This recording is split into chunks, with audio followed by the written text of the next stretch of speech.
something you wanted to address them before we get started here? The meeting, you wanted to introduce our...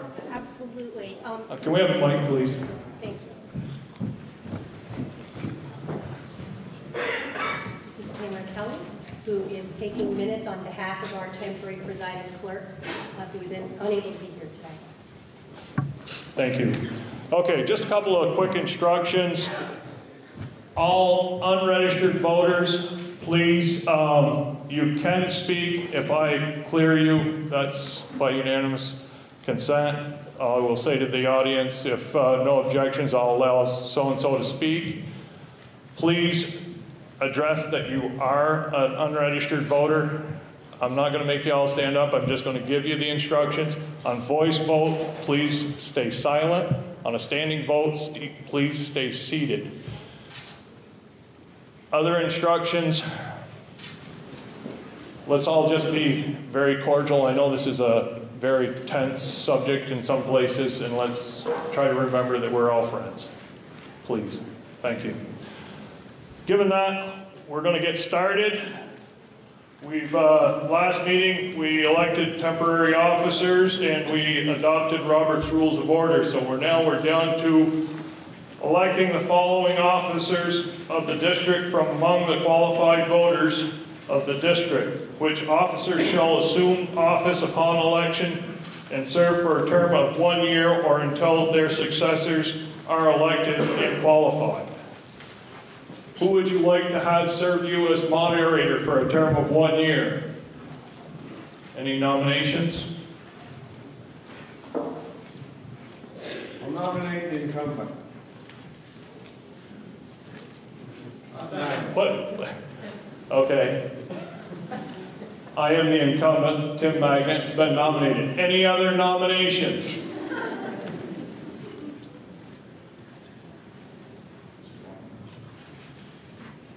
Move to close nominations.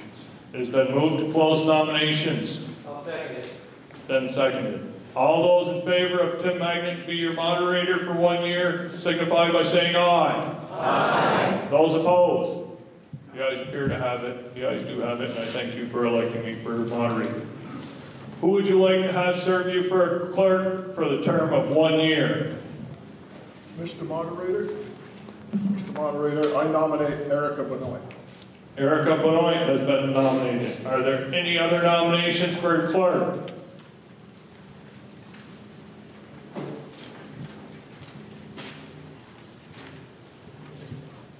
Hearing none, I would accept a motion to close the nominations. Move to close. Do I hear it seconded? Second. All those in favor of Erica Benoit for clerk signify by saying aye. Aye. Those opposed? The ayes appear to have it. The ayes do have it. Erica has been nominated.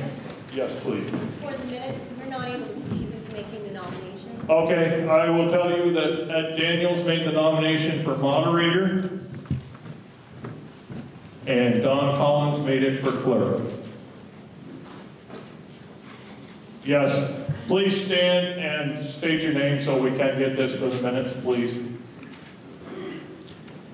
I need a nomination for treasurer for a term of 1 year. Dennis. Mr. Moderator, Dennis Boucher, I'd like to nominate Robin Bluen for treasurer. Robin Bluen has been nominated. Any other nominations for treasurer?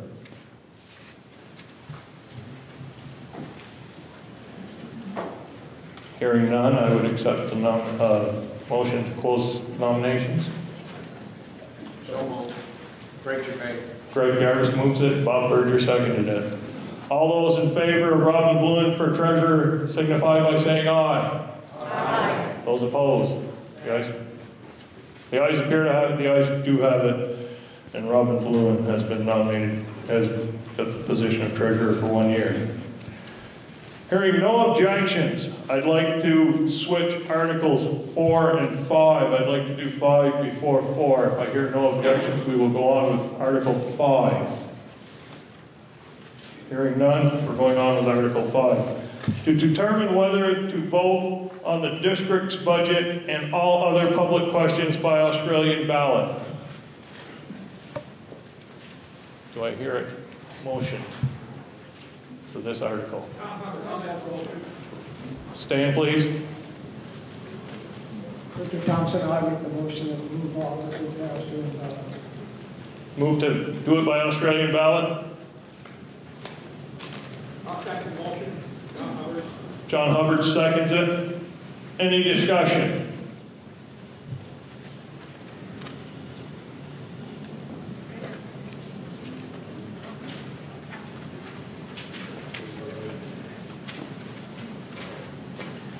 I just want to say I feel that State your name, please. Cindy Gates Franklin, and I just feel that people that show up are the ones that, I don't agree with the Australian ballot, because we always show, and everybody that wants to be there is there.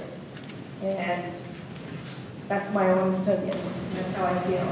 It's something that people should think about, because you're going to get votes from people, Australian ballot, and they don't know what they're talking about and what they're voting on, because they don't go to meetings. That's all. Thank you, Cindy. Any other questions or comments? Mr. Moderator. Elizabeth Nance Swanson. I've recognized Jay Dano first. I'll get you next. I could be a gentleman and let her go first.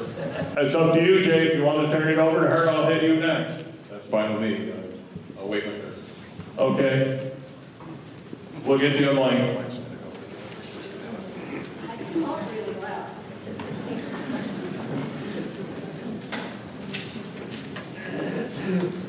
I'm Elizabeth Nance with Swanton. We actually have a meeting this evening that was already scheduled, and those people, if we did it by voice vote, would not be able to vote through no fault of their own. There's a development review board meeting that they have to go to in order to do their project. So just keep in mind that there are some people who are not able to attend despite their best efforts. Thank you, Jay. We'll get you a mic right here in just a second.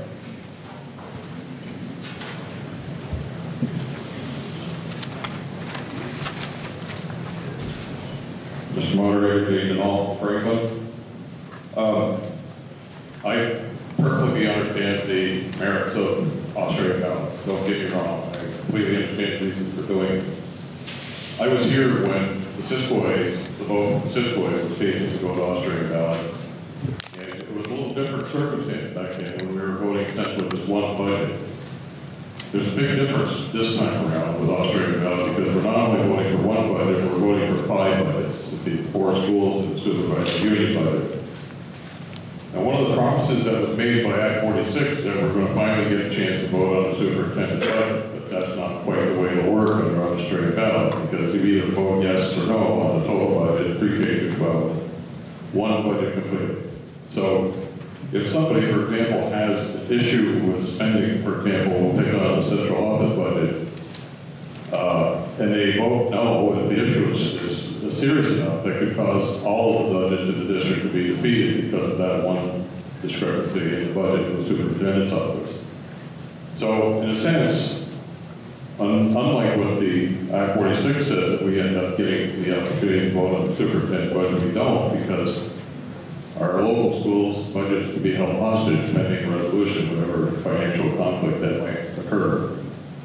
So it's a different situation that we have now. If we have a problem with somebody has a problem with spending in the central office budget, you have to vote all the budgets down, or a no vote all the budgets down throughout the district. So what I ask is to be cautious about this article, and I would recommend to pass over it until the board can create a manner in which we can have more access to the individual budgets so that the local school budgets don't get held hostage.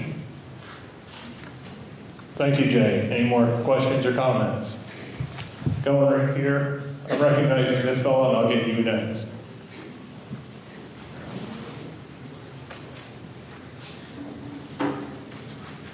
First of all, State your name, please. Richard Thompson. First of all, I want to say I love democracy. Can you speak a little louder? I can't hear you. Okay, I want to say I love democracy and everything that it stands for. And I love seeing the crowd that's here tonight. I've been working polls for 23 years. When I see the crowd out in the parking lot, almost makes my heart flutter. Australian ballot increases voter turnout. And I'm going to give you an example. There was a handful of voters, myself included, in Franklin, Ivy, and Swan, that did get the Cisco Valley Union High School on Australian ballot. And the last 5 years that the MU ballot was decided by floor vote, the average voter turnout was 192 voters. This past March, March of 2018, the voter turnout by Australian ballot was 1,394 voters. It's not even close. Floor voting is archaic, it's arrogant, and it's selfish. It causes people to think that only those people physically present are informed enough and care enough to vote, and that is totally wrong. People that are in a hospital, people who are homebound with illnesses, people that are homebound with disabilities, the elderly, and people in the military serving overseas who are fighting for the very thing we are doing here tonight can't vote. The Australian ballot allows up to 45 days for people to vote by absentee ballot. The town of Swanton has done all their voting by absentee ballot and the Australian ballot since 1993, a quarter of a century. And we hear all across the country voter suppression. Floor voting is voter suppression. Whether you like it or not, it's voter suppression. You're suppressing the weak, the poor, and the elderly. And also disenfranchises voters. The Australian ballot is not only just floor voting, it's absentee ballot voting. Last year during the general election, there was 500 absentee ballots taken in Swanton. 500 people who wouldn't vote if they were voting by the floor voting system. Ladies and gentlemen, we are voting in the 21st century. This is 2019, not 1919. It would be nice to go back to the old town meeting voting. I would like to do that, where we all got together and we had potlucks and that type of thing. But it's totally impossible. We're in the 21st century.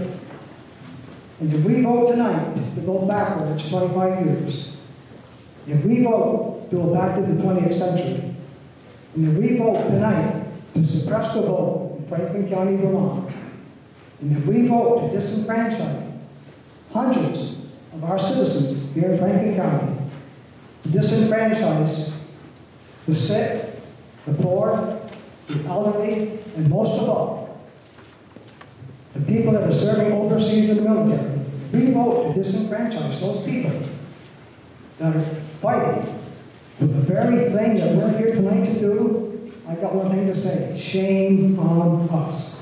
Shame on us. Thank you. This gentleman over here.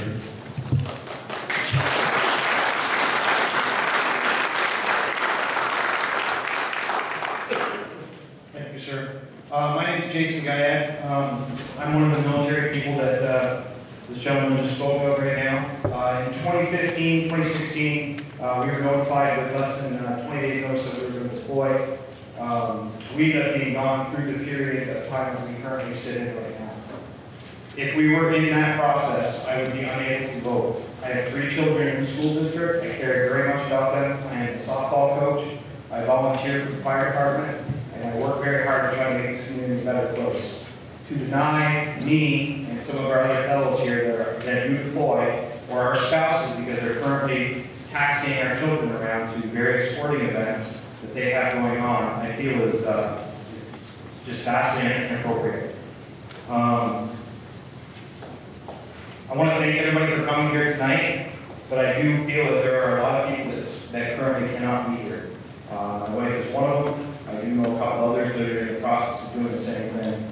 There are a lot of people here that care immensely about what happens in this community, and I think to deny them the ability to be able to inform themselves in the minutes of the informational meetings, and to be able to come and make an educated vote in that process by saying that they are ignorant because they do not attend this meeting to vote by floor vote is just incredibly wrong. So thank you for your time. Thank you.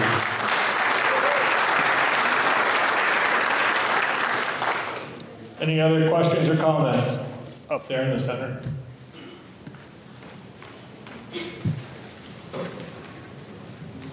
Hi, Swinner, Highgate. I want to voice my concern. My concerns are, none of us wanted this Act 46.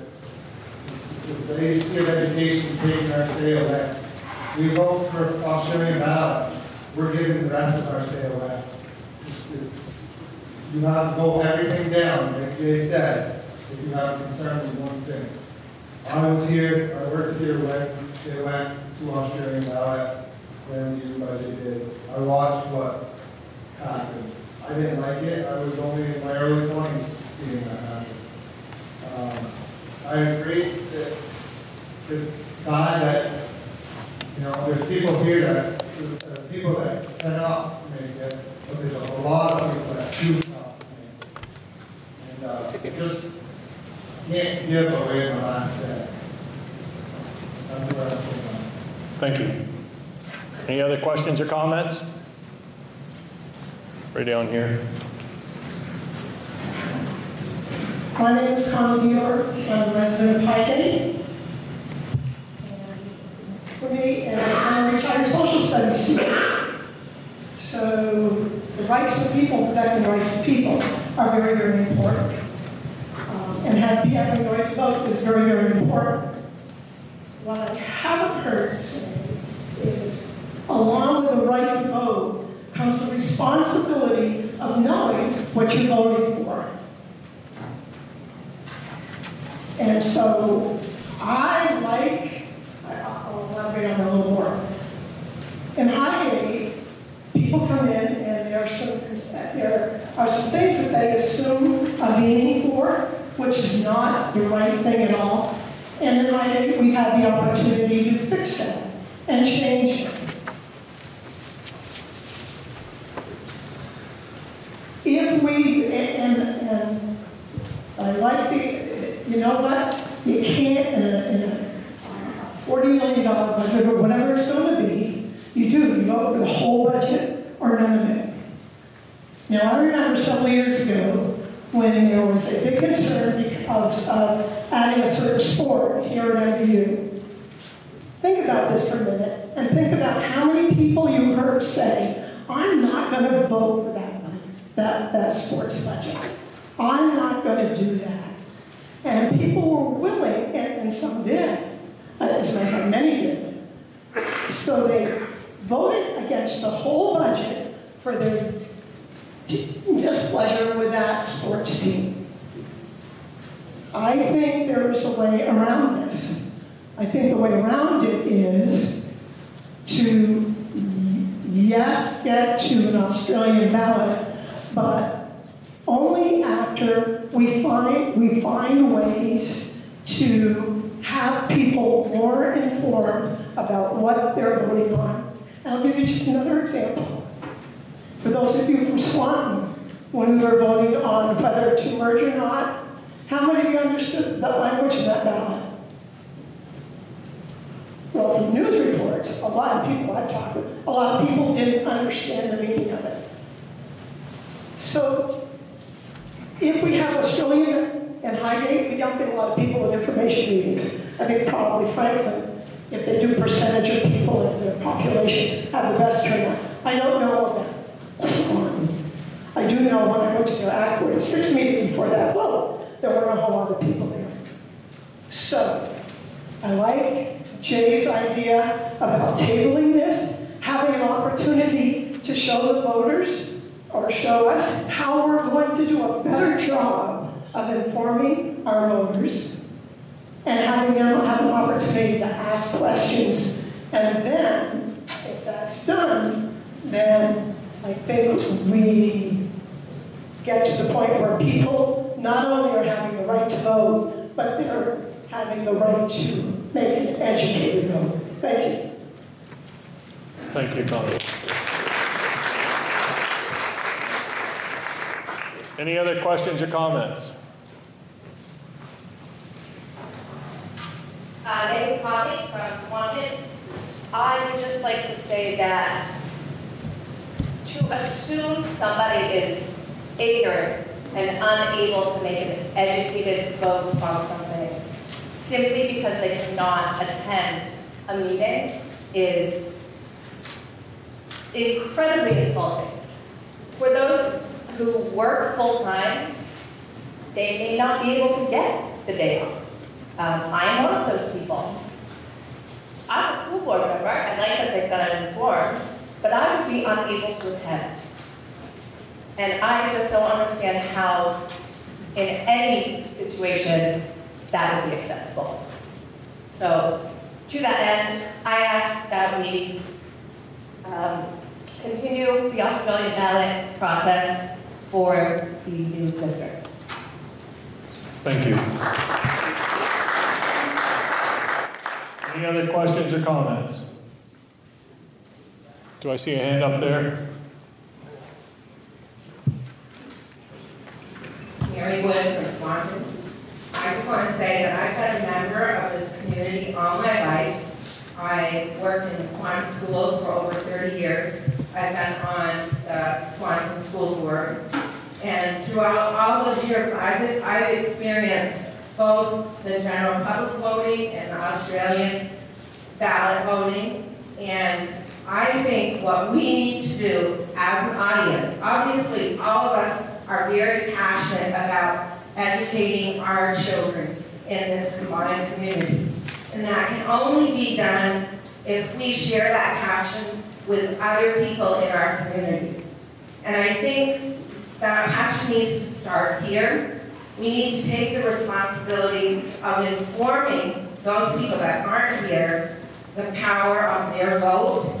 And the only way you can get everybody to be on board with that is to promote an Australian ballot with using all of the technology and the availability that we have to educate those people. So when they go to the polls, they are making the best decision for all of our communities. Thank you.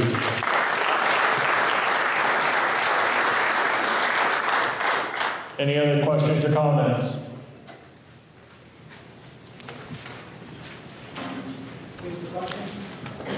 We've got somebody that's got the floor. Ted Clark from Franklin. I'm just curious, whatever happened to the absentee ballot?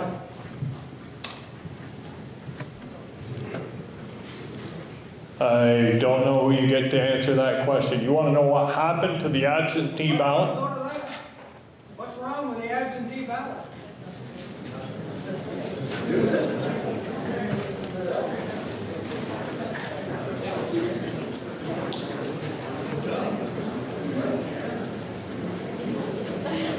Hi, Missy Corey, Swanton. I believe your question is Australian. Whoa. All questions and answers are gone through the moderator. You don't talk to, if you want to answer the question, you can answer the question addressing me. Okay, sorry. My understanding is that Australian ballot allows us to have absentee ballots. Is that true? I'm not qualified to answer that question. I'm trying to stay neutral here. I think one of the town clerks. Oh, yeah. Julie had a good question, a good point. We could, Lisa, do you want to handle that? One of the town clerks? Lisa, or one of the others? You don't?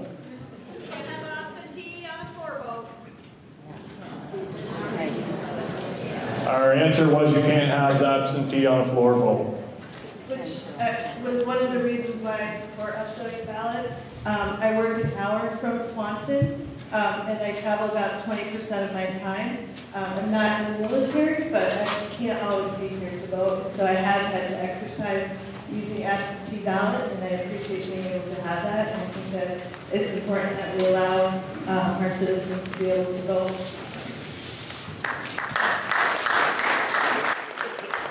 Any other questions or comments? If you wanted the floor? Get up and move the question then. Oh, wait a minute. I'm going to allow Earl to speak because he hasn't spoke yet, so I'll let him have I shouldn't do it this way, but I want to give everybody a chance. Thank you, Mr. Moderator. I appreciate you giving me the opportunity because this is a very important issue to all of us, and it's really important to our kids, to our students. The more people we can get involved, the better our children are going to feel about this school or this district, whatever we end up doing. It's important that we give everybody the opportunity. There's been a passionate arguments on both sides saying that someone doesn't know what they're voting on isn't really true at all, even if they're not coming to informational meetings. And the other part of that is when people go in that Australian ballot booth and vote, I'm sure they don't know the exact amount of money in each line item and what changed here, what changed there, or how our taxes are figured, because even the people that are supposed to know can't really explain it. So, well, what they're voting, really a big thing that they're voting on, is they're voting about how they feel about how things are going. Whether it's a town or a school district, that's what they're really voting on. It's extremely important that, our elected officials, and in the school case, our administrators, listen to what these people are saying when they vote. Not giving them that opportunity to do it is going to disenfranchise them from the system, the schools. They're not going to feel it's that important. They're not going to know a lot that's going on, and they're not going to take the time to find out. And this is going to reflect back on our children, how they feel about their school. Very important to keep that in mind when we make the decision here tonight. I feel people have the right. I feel they know what they're voting on. And I feel it reflects how they feel about the community. And the more people we have giving their opinion on that, the better off we're going to be. Thank you. Thank you, Earl. I've got one more person here. I'm trying to give everybody a chance the first time before I get back to you, Dick. Lynn Hoffman, Highgate. I'm just wondering, there seems to be actually three aspects that we're discussing here. There's the one of those who are saying we need to be formed, so they want to go to the forward vote. Those who say that you can be informed other ways and want the Australian ballot. But there seems to be a third aspect here that I don't think we're quite noticing. I'm just more curious about that kind of actually how going Australian ballot will make it so we can't go back on certain things. I'd like to know a little bit more about that. And discussing, and I think somebody else in the back discussed on tabling this until we can break things up so that we're not limiting everybody's budget because somebody doesn't like one aspect. Somebody explain that. I'm not taking sides, I'm just saying, we have three things going on here. Can you explain the third thing, which I think is dividing some of the stuff? Want to handle that? Can I have a mic up here on stage? We'll let Julie handle that. I think I can only really speak to the, pardon me, I have a cold. I think I can really only speak to, in Australian ballot, you're voting on a bottom line budget and expenditure. You're not voting on parts of the budget. So that is so different from when it's on the floor. Folks can say, well, what if we did this? Or I'm unhappy with this part, could we make a change? And it's not an easy thing to do, but you can make those changes when you vote from the floor. But in Australian ballot, you're voting on a total expenditure budget only. I don't really, right now the motion on the floor is to vote by Australian ballot. There's been discussion that's talked about tabling, but there hasn't been a motion or anything like that. I don't know what that would entail. I can't speak to that piece. Thank you, Julie. Any other questions?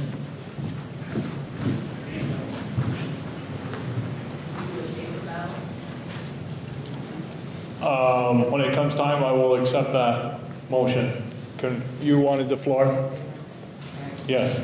My name is Terry O'Shea, and I just had come from Swanton. And I was thinking about this evening. I understand about wanting information and also wanting everyone to be able to vote. And the thing is, it's going to be messy at first. No matter what we do, it's going to be messy. But we have to take that transition to where we do get to the point where we all start thinking of everybody's budget being everybody's budget. And so, because I would hate to see it not pass, because we didn't like one school's budget.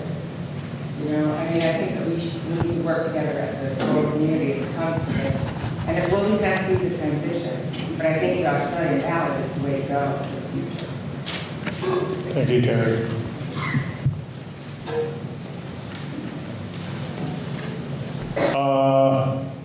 I can't let you have the floor because Dick's got it for the second time around. I just wanted to ask a question to her statement. And I'm playing by the rules. If Dick wants to make his motion or if he wants to let you speak, it's going to be up to him or both of you. You have another opinion up here.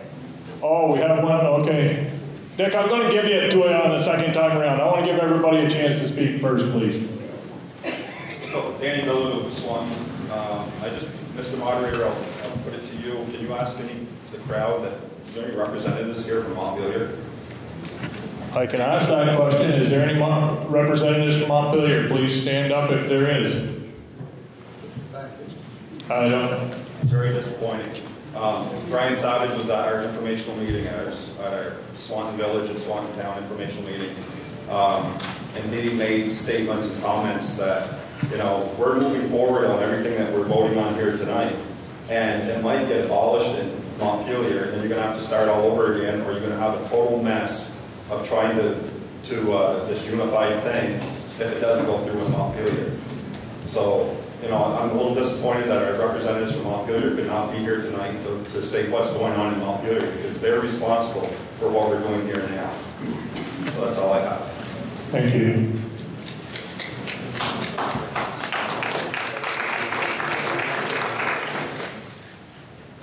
Do I have anybody that hasn't talked once on this? Okay, we've got hands up there. Brandy Maxwell from Highgate. I just had a question about the Australian ballot. If it were to get voted down, would it be a requirement that there's an additional informational meeting before a second vote to explain the changes that would have been made to the budget? Julie says yes. Okay, I just want to verify that that would be a requirement.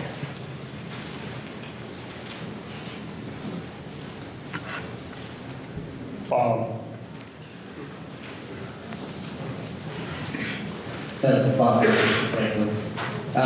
First off, I'd like to say that I'm glad to see everybody here tonight because it's good that everybody is this passionate and concerned about the education of our children. And I appreciate what both have said about wanting the right to vote and the ability to vote. And I don't see any reason that they shouldn't have that vote, but I would urge if you do vote to go Australian ballot, and I'm just saying this from my own personal experience, when we went through the Act 46 AGS process, that was a very important vote. It was perhaps the biggest change in the way we run our schools, potentially, in the last 100 years. So it was kind of a big deal.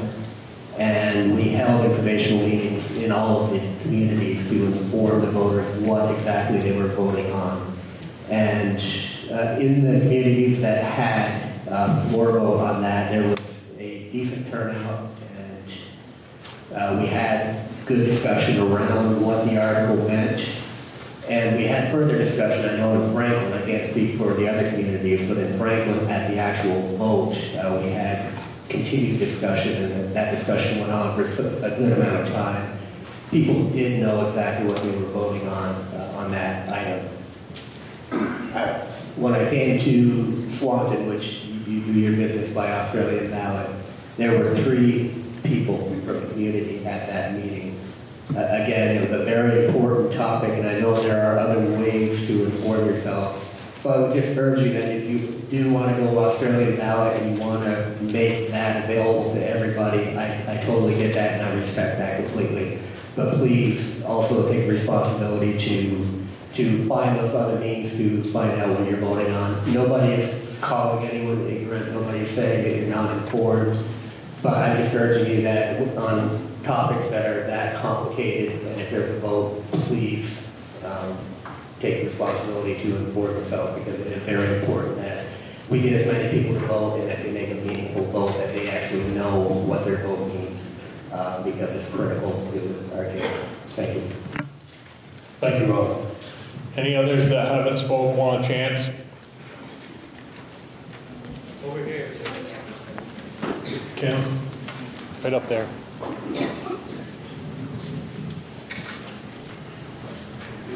Great. Kim Gates Maynard from Franklin. I understand both sides of the argument, and it's very difficult and challenging for all of us. And I want our students and I want our communities to be successful. And that means everybody being included in the discussions and in the vote. And I don't know how to get there with just Australian ballots. I have been part of different community efforts that informational meetings were stifled. And it's very unfortunate. And I want us to be successful, but I want discussion. I think it's very important. Everybody showed up here today because they want questions answered, and it's important we all have a chance to speak and to say that. And as much as Australian ballot gives everybody a chance to vote, it doesn't give them a chance to ask questions. And that's what I'm afraid of, is those questions don't get answered. And when I see a piece of paper in front of me next year saying, please approve a budget for $30 or $40 million for 1 year, that's a really difficult question that we all need to consider. Thank you, Kim. Don. Mr. Moderator, I've heard a lot of good discussion here. Mr. Moderator, I've heard a lot of good discussion here. I certainly come down on the side of wanting to see as many people get a chance to vote as can be. So the message I'm taking away from here tonight, whoever's on this new school board, whichever way we need to go, need to get creative and start using 21st century technology to get information out there, and information meetings or any possible way. Because the people who are talking about the traditional town meeting that I participated in many years ago, is said they want people to have the information. So whatever the vote is on this, and I am going to support the Australian ballot, the board is going to have to sit down and really come up with a communications plan. Because the old way of information meetings apparently hasn't worked in many cases. So my takeaway is going to be, new board members, get with it, after build the budget, plan to move forward so every voter gets a chance to get information, whether they can attend an information meeting or not. Thank you, Don. Wesley. Wesley Kempton Franklin. From rebuttal to that previous comment, the dissemination of information has little to do with a person's involvement and understanding of the topic. And while, yes, perhaps a 21st century incredibly advanced board might be able to do a better job of allowing everybody who would not come to a meeting like this to understand the topics that are at hand, does not solve the issue that people who aren't able to voice their opinions and voice their concerns would still not be able to have that voice if it were taken away from them. A lot of opinions are being shared, not a lot of opinions are being formed. So whether this shades any or not, I'll just comment that, yes, maybe we can have a good board that has some great ideas about making this information widely available, but it's not going to do anything that will make it more accessible to the conversation and the debate. Thank you, Wesley. Any other first-time comments?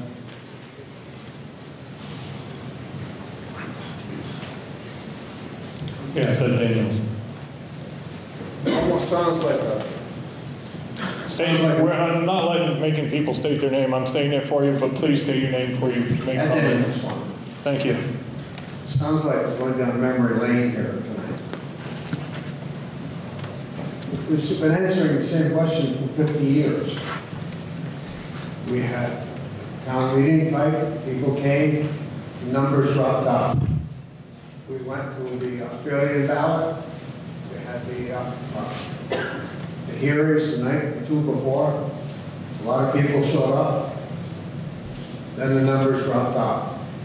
The whole thing boils down to the words that were used by Pyatt there earlier. It's a choice we all make. Those of us who are here tonight, like many of your parents, we made the choice to be here. When it comes to voting, it's a choice that we make. And we know what's going on. And the Australian ballot gives everybody that opportunity to vote. Thank you. Thank you, Ed. Any other first-time comments, questions?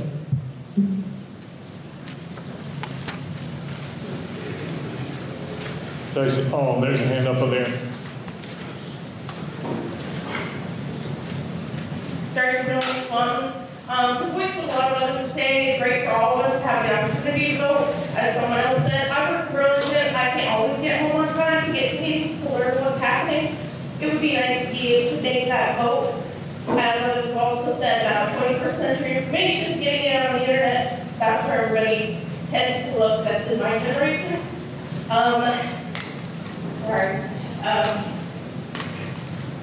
The biggest thing is making sure that we all have the opportunity to get the education, to know what we're voting on. I think that everybody keeps voicing the same, and I don't understand why we can't ask questions at this meeting, which is why many of us came to this, not just to vote. Thank you.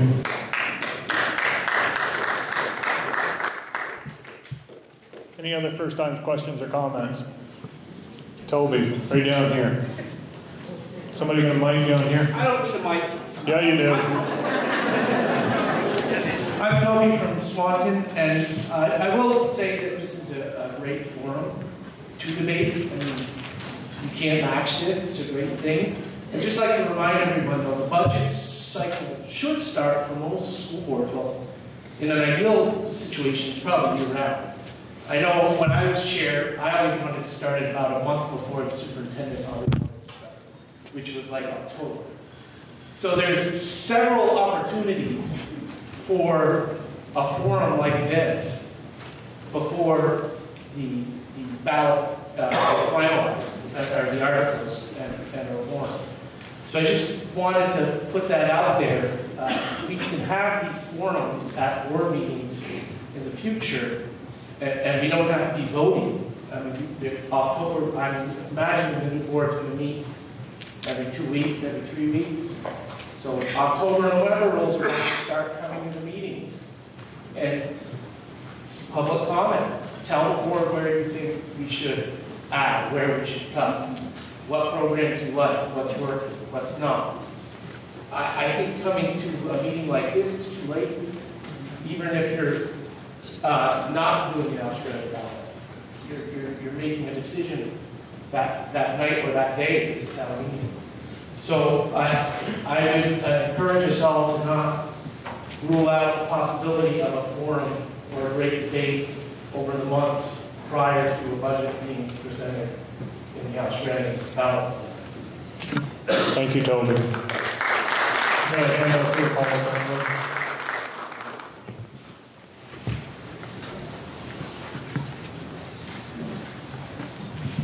Paula Trombley from Franklin.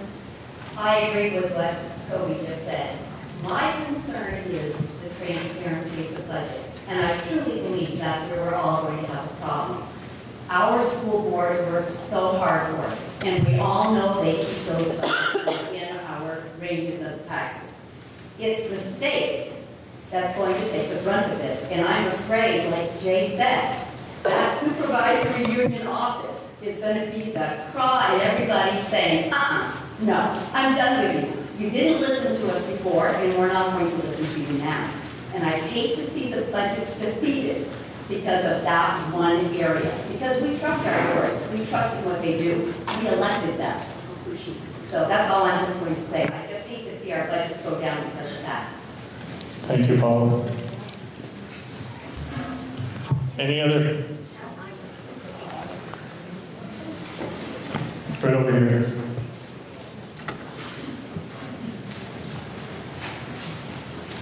Right now, Carol Hubbard in Swanton. Your supervisory budgets you're voting on them now. They're in your school budget. Carol, can you hold that a little closer to your mouth? We'll hear you better.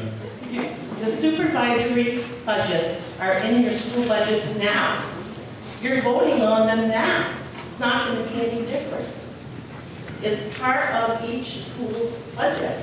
I don't mean to interrupt here, but I want to keep it on Australian ballot. Let's not stray off too far off that and get into a discussion on budgets. Well, I'm just saying to the point of being able to pick apart a budget.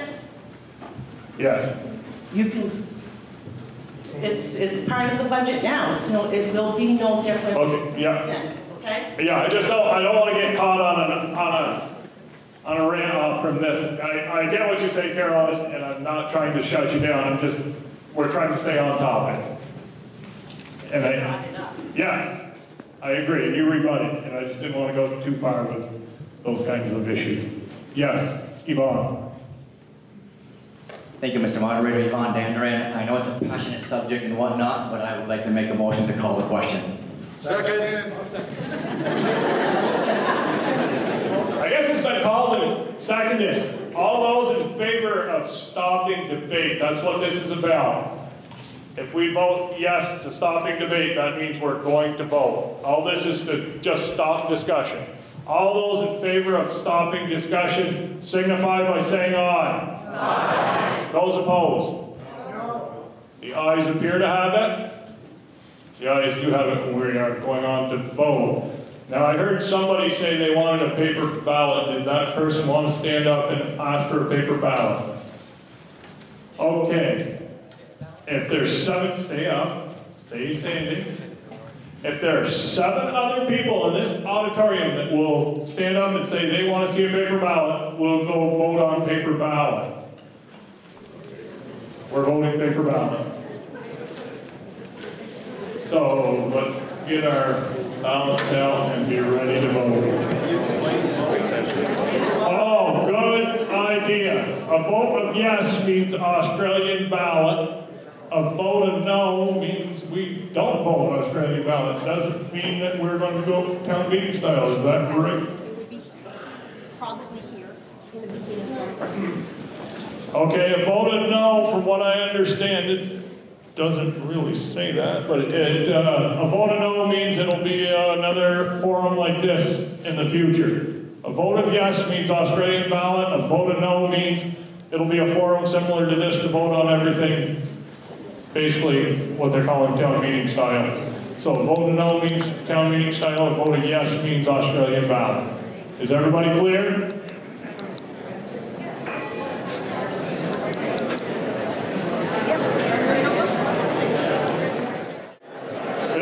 Please be seated. The results are in, and we'd like to move on to this meeting because we've still got a lot to do.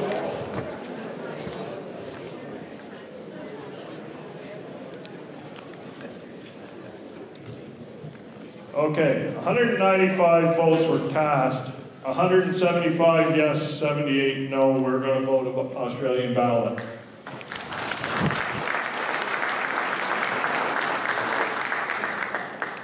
And hearing no objection. Tim, that was 117 yes and 78 no, which equal to 195. Yes. Okay, I did not hear 117, sorry. Oh, you didn't hear that? No. I might have misspoke. 117. Okay. Yes. I got them on their toes down. Don't worry, it's not the first time I've made a mistake doing this. Right, Jay? You've seen me in action before. Okay.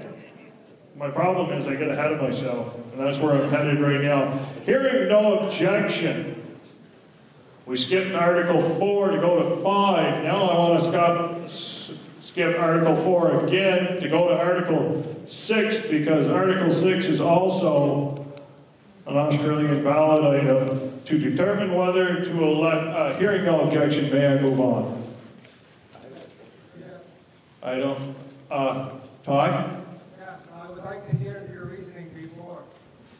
Okay, my reasoning is that Article 6 is also an Australian ballot article, and Article 4 is to determine when we're going to have an Australian ballot, or when our meeting's going to be to determine the date and location of the first annual meeting. So given they want to do it on, it was wanted to do it on town meeting day. They could set town meeting day to do the Australian ballot if it's Australian ballot. But it's also, Article 6 is to vote your district board members by Australian ballot or not. So that would be my reasoning. So if nobody objects, we will take Article 6 before Article 4. Okay. Article 6, to determine whether to elect members of the district board by Australian ballot. What are your wishes? Dick. Mr. Moderator, I move that we elect the district board by Australian ballot. The motion's been made that we elect the district board by Australian ballot. I second. Your name? Butch Patch. Butch Patch has seconded it. Any discussion? Yes, Todd.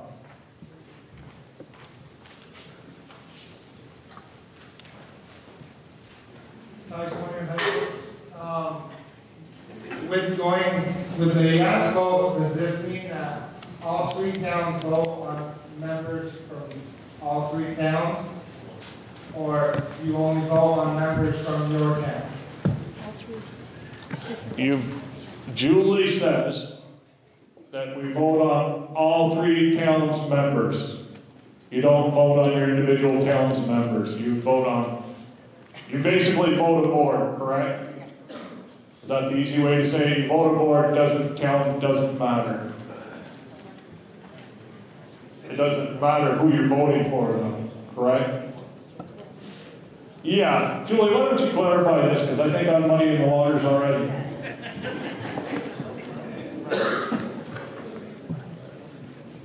So the way, can you hear me okay? So the way it will work is there will be a set number from each town, and all voters in all three towns will vote on all those board members. But there will be so many from Franklin, so many from Swan, so many from Highgate. And they'll be the same numbers. Is everybody clear on that? I'd like not to get the discussion on how we're dividing this up, but just whether it's Australian ballot or not, please, if we could.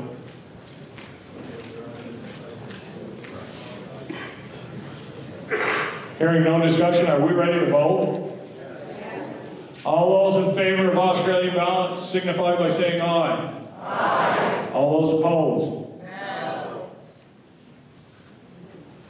The ayes appear to have it. This is your chance to question my decision. The ayes do have it. We're going to vote it Australian ballot. Article 4. To determine the date and location for the first annual meeting of the district and all subsequent annual meetings, which shall be not earlier than February 1st, not later than June 1st of each year. Would somebody like to make a motion? Don. Don Collins, Swanton. Please take a mic. Don Collins, Swanton. Mr. Moderator, I move.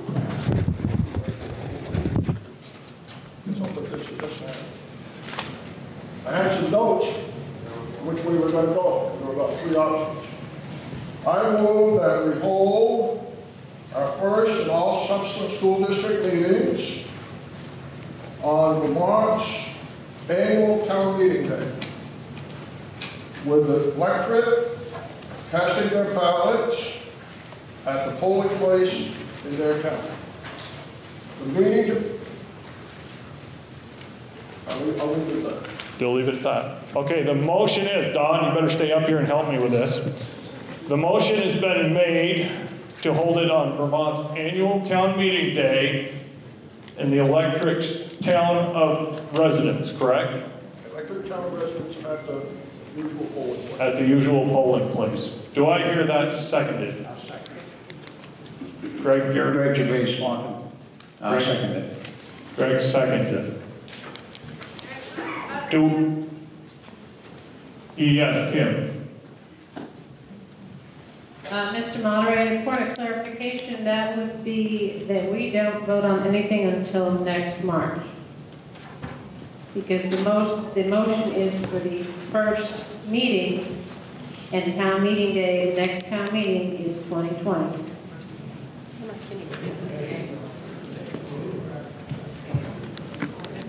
It's the first annual, they're saying, you're in gray area and I'm not going to pick that one apart, Kim. You may be right, I'm not going to make the judgment on that. You want to try it, Julie? Kim, it's for the annual meeting of the district, so it would be town meeting every day, but every year rather. But in the case of this year, there would be a special meeting of the school district to vote on the budget and school directors. Kim would like to re-ask the question.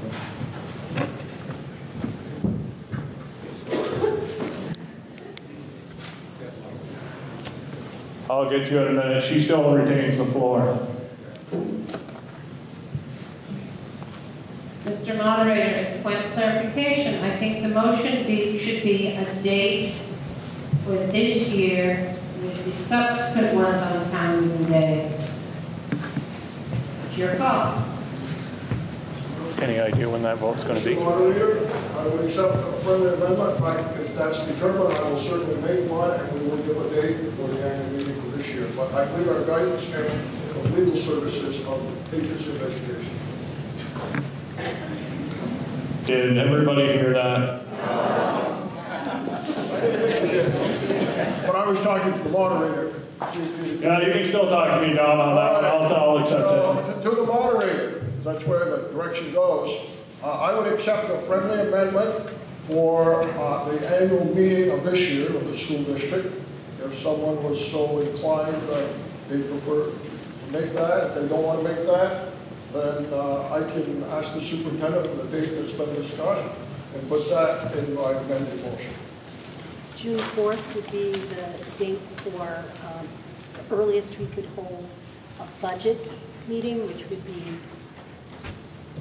we would only be voting on the budget. We'd have a special meeting for... Would you vote on your officers? We'd be voting on officers first, then they would warn another special meeting. So we'll have 2 special meetings this spring.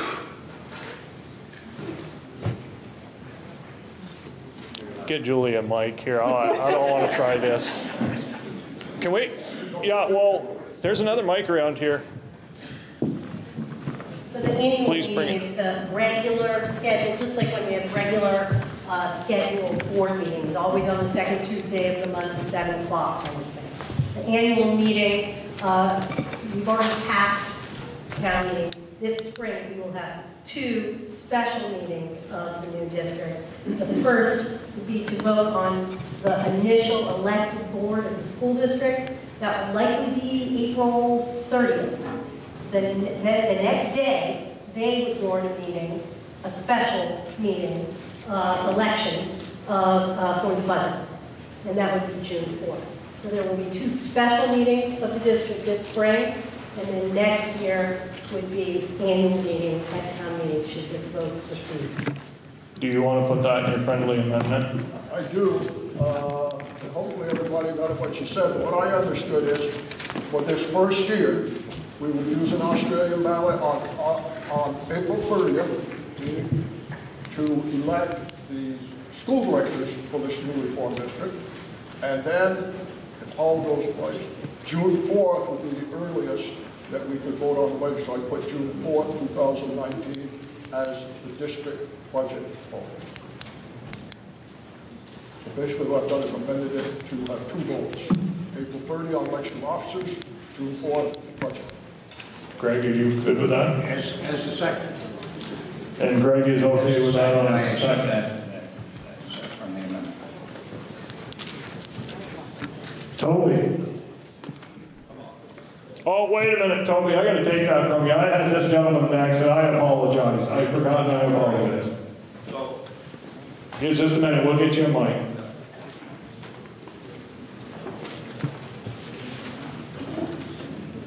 Danny Village of Swanton.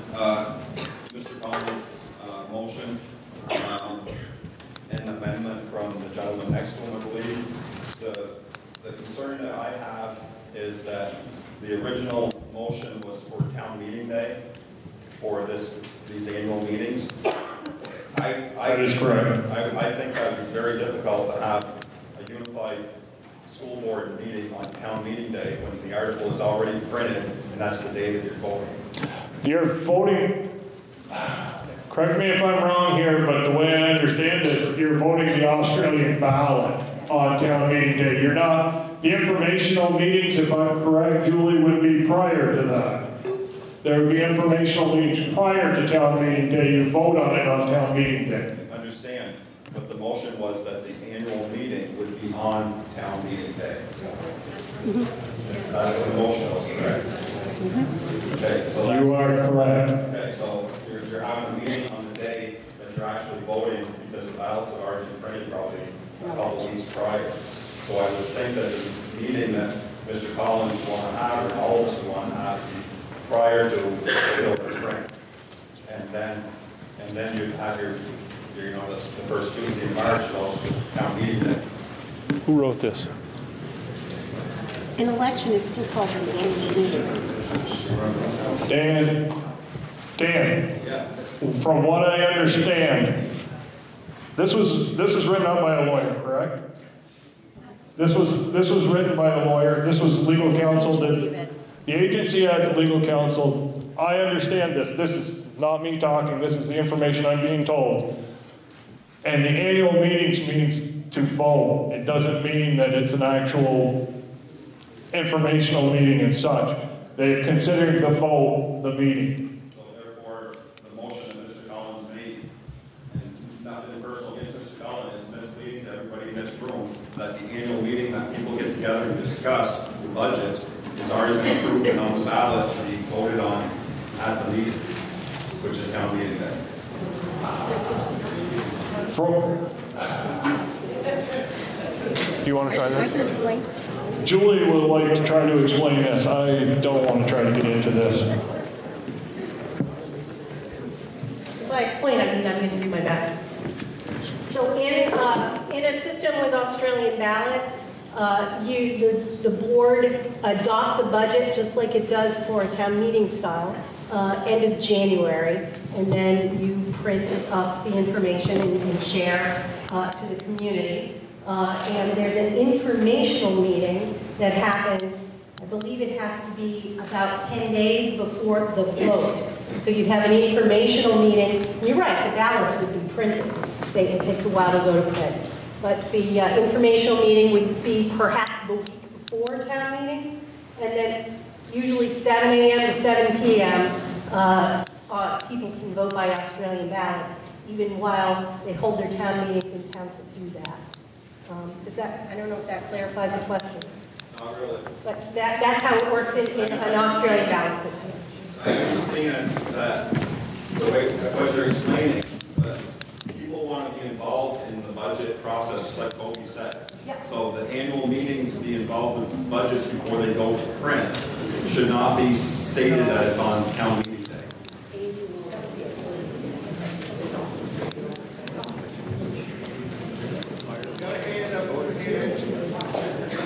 Over where I saw Ty's hand up first, so I'm going with Ty for right now. And then I'm going, oh, whoops, I'm sorry, Ty, Toby had it.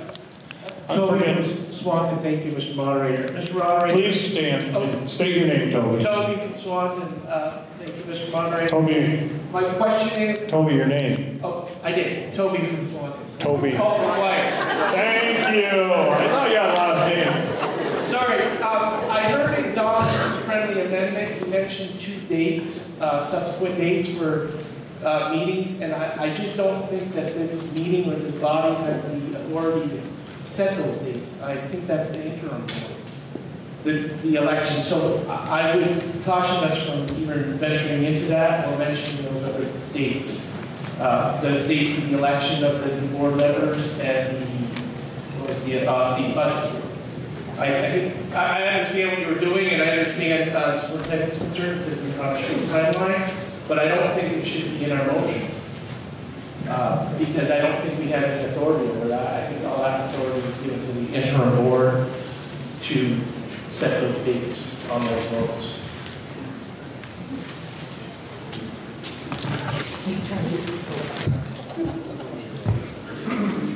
Make an amendment and Toby. My suggestion to you is, as a moderator, you can make an amendment that says that I amend it to say what you said. I would, so if that's the case, I would like to amend Don's motion to rescind or take out those mentions of those other dates. Mr. Moderator, I don't see that as a friendly amendment. So if he wants to make it, go ahead and make it. That's exactly what I said. He's got to make the amendment. And it's got to be seconded. I'm asking. You're making that a motion to strike the words For the, April 4th and 30th. April 30th and, yeah, okay, June 4th. And I hear that seconded. Okay. Now we're on to a different ballgame. We're only talking about those two dates and the amendment to there. And then we'll come back to it. So we're only talking about deleting those two dates and going, basically, the effect it'll have, it'll go back to Don's original motion. We have a question up there I saw first, and we're speaking only on those two dates. Noah Gilbert, Pine Gate. Is it possible to read the complete new amended, revised motion as it stands right now? I know what it says.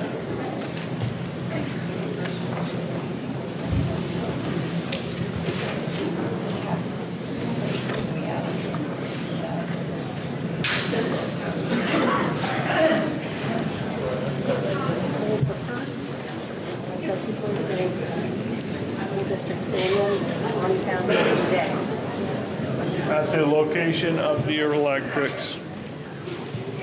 Okay, Nola, ask that question again, and I think I can answer it now. Can we please hear the new revised amended motion that was just made? Okay, what it'll come down to is amended. The motion as it stands right now is, let me read that again. Can I see it? It's right. Sort of. To hold the first annual meeting of the school district and all subsequent meetings on Vermont's town meeting day, and each electric's polling place, correct? Vote to occur at each town's. Vote to occur at each electric's polling place. And voting on the district board on April 30th, and voting on a budget June 4th. And the amendment is to strike the voting for the board on April 30th and the budget on June 4th. Okay. Now, I saw another hand up here. Actually, I saw you get up first, Don. I'll let you speak on it. On the amendment. We're only talking the amendment. Don Collins, I just want to be clear. Microphone. Don Collins Swanton. Mr. Gervais and I agreed it was a friendly amendment, and we're not opposed to it. Okay. Dick Thompson. The one that she was questioning. Yeah, okay. Mr. Moderator, Don? Yes, sir. Dick, you talk to me. You don't talk to Don. Don, sit down. We're gonna do this through a moderator. That's why I'm here. Sit down, Don. I'm going to talk to the moderator. Yeah, please.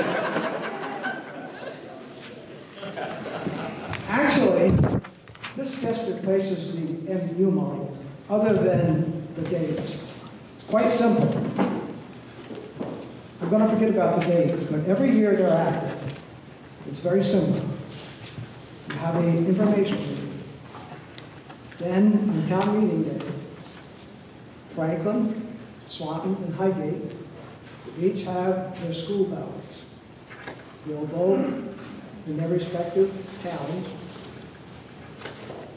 during the hours by Australian ballot that they keep, whether it's 10 to 7 or 7 to 7. And then the JPs in those specific towns will gather their ballots, and they'll take their ballots to a central location because they have to be commingled. They can't be opened and counted or looked at. They have to be transported to a central location. They have to be commingled as state law because no town can know how that one voted on the budget. And we get commingled and counted in one central location as a unified district, not as a town. So that's the process. It's the empty one we use every day. Thank you. Did I see some hands up here? Phil?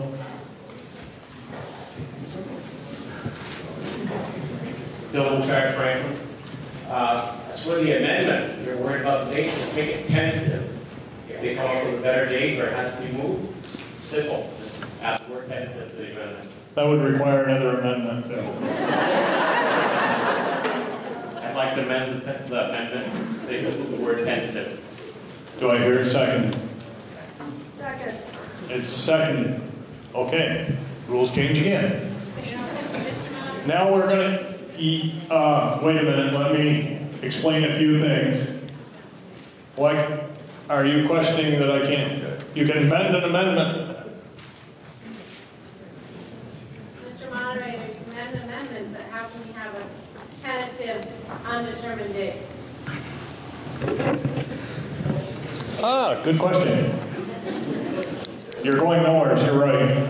That amendment is out of order, you're correct, Kim, thank you. Down here. Oh, excuse me, Devin, I'm gonna go up there because I did see her hand first and she's waving her hand and I'll come back to you, Devin. I'm Susan Collins from Swanton. Mr. Moderator, just a point of clarification. When we use the term annual meeting, aren't we referring to just the voting and not the discussion part? The annual meeting for the town of Swanton is when we go into the polling place and we vote. And that's what we would be doing on the school budget as well. Is that correct? Correct, thank you. Devin.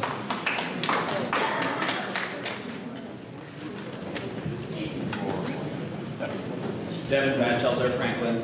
I think the simplest way to proceed. I think the simplest way to proceed is to strike the dates as Toby suggested in the amendment. Allow the transitional board to set those special meeting dates, and the first annual meeting would be town meeting day of next year, which again is not a meeting like this. It's simply casting votes. So I would recommend we approve the amendment by Toby to strike those dates and approve the initial motion that Don made.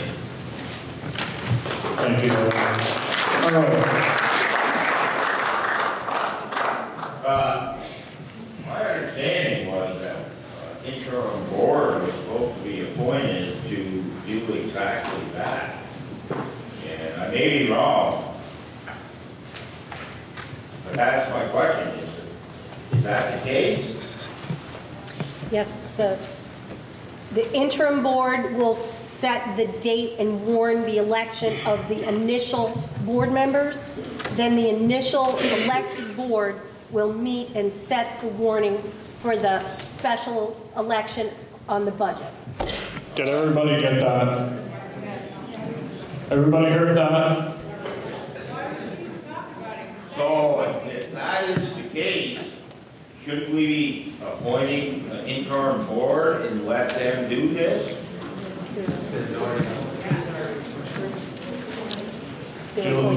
The interim board has been appointed, Julie says. We have an interim board, I believe. Yeah, well, who are they? Good question. Yes, the minute, Earl, we'll get you the answer. We got another mic. You can leave Earl the mic if he still wants to retain the floor. Where's the other mic?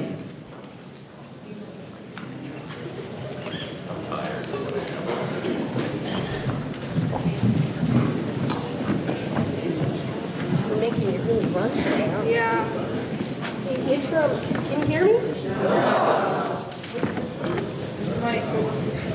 It's off. It doesn't help if it's off. So the interim board was, is the board chair from each of the 4 school boards. MVU, Swanton, Highgate, and Franklin, and the clerk from each of those, except in terms of Swanton, the clerk is not available, so the board elected Don Collins in the clerk's place. That was the default interim board. So, aren't they supposed to be doing exactly what we're talking about? So why are we having this motion here on the floor to set the date? That's the annual meeting. That's done by the electorate. Julie says it's supposed to be done by the electorate. The annual meeting. The annual meeting. The rest of Yeah, it. the annual meeting, I have no problem. Right, the rest of it. All the special meetings. I will take it then you agree with the amendment and then we will drop those other dates. Yeah. Okay, I'll take that as that.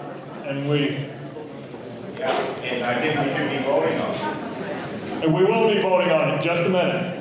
We all want to get all the questions and the discussion going around, then we are going to vote on it. Yes.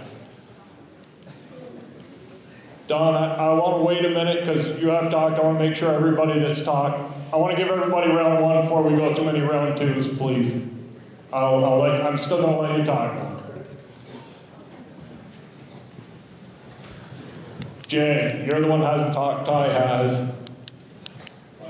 Just to add more confusion to this, the Senate Committee, as we all know, passed the resolution, or actually they had page 39 that would give us an implementation date of July 1st, 2020. Because of the actions that we're taking here, that proposal was taken up today, Senate, the full Senate. Now it goes to appropriations and it'll be approved sometime next week. So the actual implementation date for our merger will become July 1st, 2020. So you want to take that into consideration when you deliberate over what date you're going to pick. Thank you, Jay, but we're talking on the amendment, and Ty, actually, I lied. You spoke on the previous one, and I made a mistake, and I apologize. If you want to talk, I will give you the mic.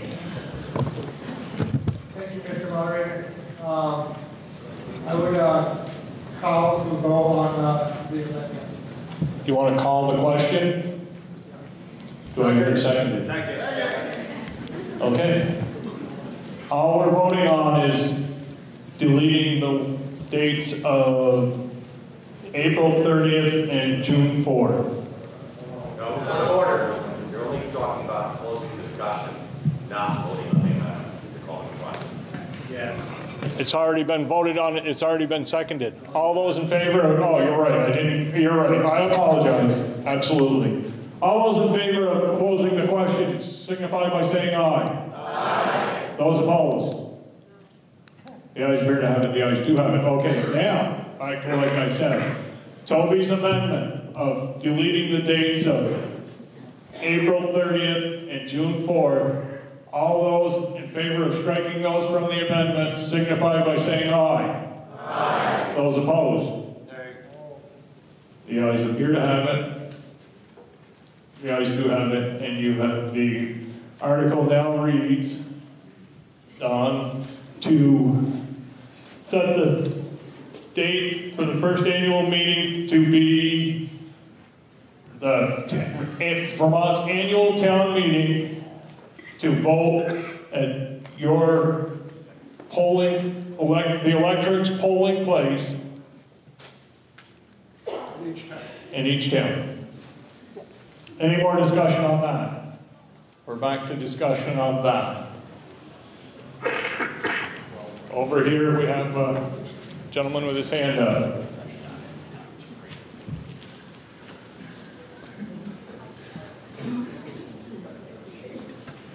Richard Wilkins, Highgate. Can you please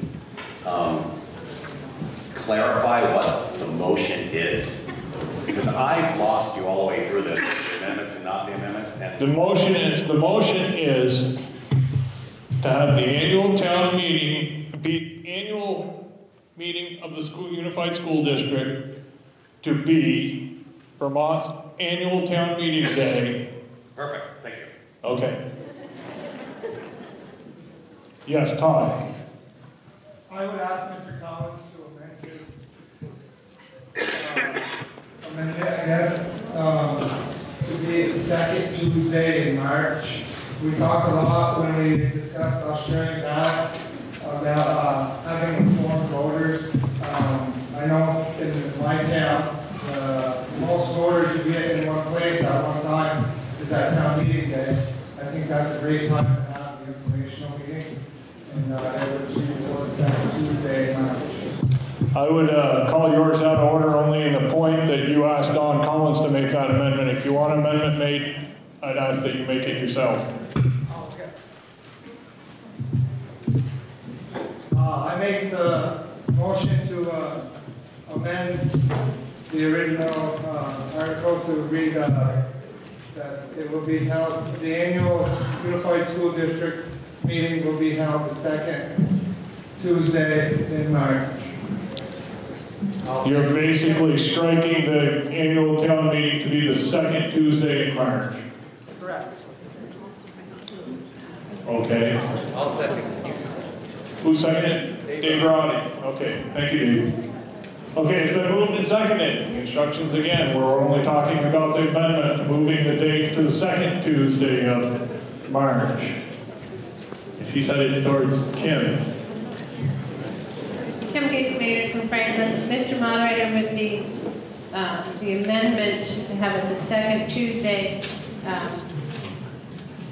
although it is great to have everybody at town meeting, I don't think it's appropriate to individual towns to be discussing it when it would be a unified 3 districts, and also the expense of additional vote 1 week later adds to the cost of the town. So I would not recommend the amendment. Thank you, Kim. Earl. I certainly share a view with, I think, I would like to start this because we have to, if we're going to do this, and apparently we're going to have to do this, we should start learning to work together. It's going to benefit our children a lot. If we can work together, it's going to show them the right way. It's going to be part of their education. Thank you, Earl. Any others? Carol. Can I call the question? You sure can. Carol calls the question, I'll just let you get away with that. Who seconded it? Yvonne? Motion's been made to call the question and seconded. All those in favor signify by saying aye. Aye. Those opposed? The ayes appear to have it, the ayes do have it. We are voting to strike the words Vermont Annual Town Meeting to be the second Tuesday in March. All those in favor of that motion amendment signify by saying aye. Aye. Those opposed? No. The noes appear to have it. The noes do have it, and the amendment has fallen. Back to the original motion to have it on Vermont's annual town meeting day in the individual electorate's polling place to have the annual unified school district meeting at Vermont's annual town meeting at our individual electorate's individual polling place. Any more questions, comments? Yes, Don.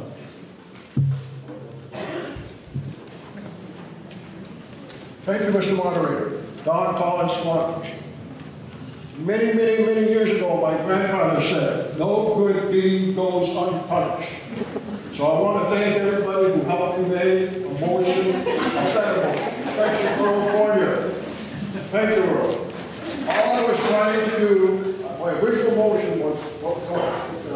was to make certain that this group here got the information first so that they would be informed, because the transition board has been talking with the superintendent about how soon can we get this work done so we can get on with education. So I slipped in a couple of dates, and I probably should have. I probably should let them go home and figure it out themselves. But I still thank everybody who made the motion and for your support. And if we're all on the board, I'll be speaking. Thank you, Don.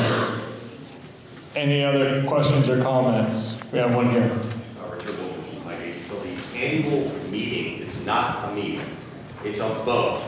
So all we're saying here is we want to vote on the budget for the school by Australian ballot on meeting day. Exactly.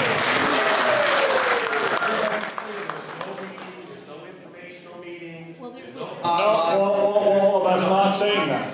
On that day that we're Yes. voting on, there's nothing but a vote. Right, correct, Right, so there's no meeting, just a vote. correct. It's basically, if I can go out on a limb here, Julie, am I saying it's basically run like MVU's run now? They have their meeting. I believe Swanton Elementary does the same thing also. They have all their informational meetings. Town meeting day, they vote on it. That's the style that it will be. Any other questions or comments? Oh, yes. Bryce Batchelder, Franklin, would like to call the question. All those, again, we're voting to stop debate. All those in favor signify by saying aye. Aye. Those opposed? You guys appear to have it. You guys do have it.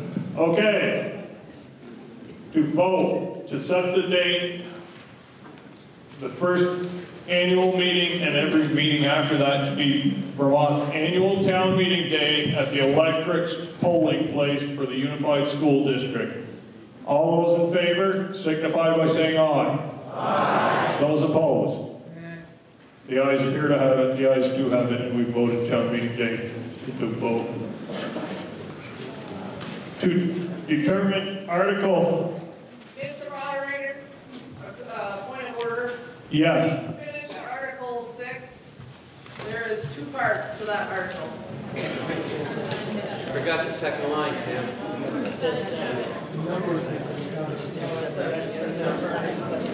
No. Article 6 to elect.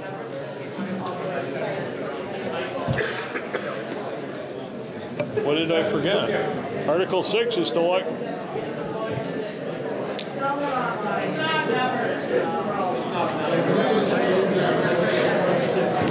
Does she mean Article 5? Because Article 5 is budget and all public questions by Australian ballot. It's actually Article 7, the typo.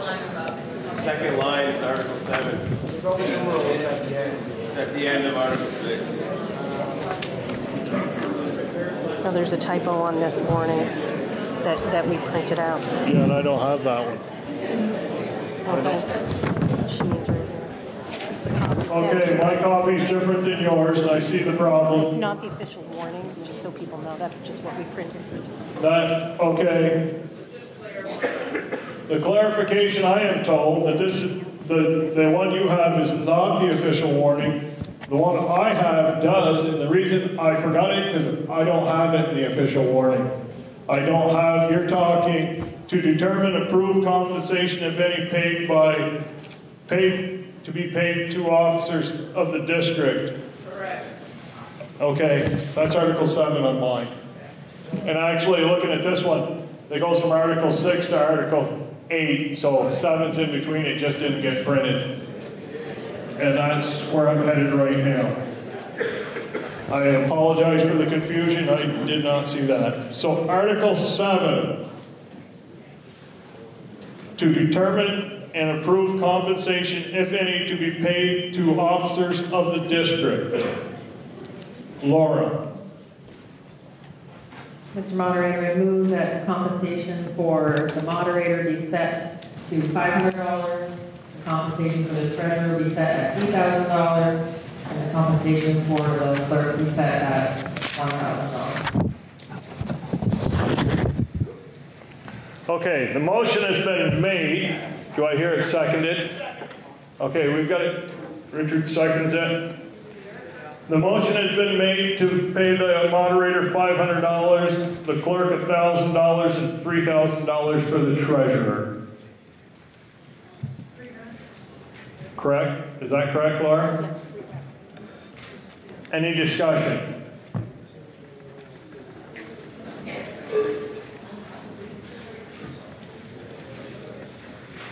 Kim?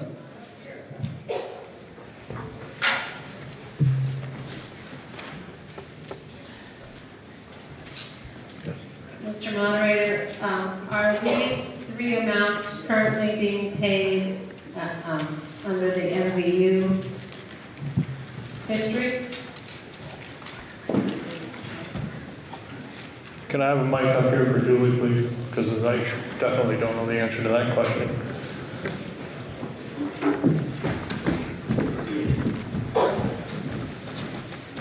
The compensation for the officers of clerk and treasurer and moderator are different in the community. The total would be that we pay currently for all districts would be the same as what we're suggesting now, because we'll have one person signing checks for the entire larger district. We'll have one person being in charge of elections for the entire new district. So it's approximately the same amount of money that we spend on all the various officers now.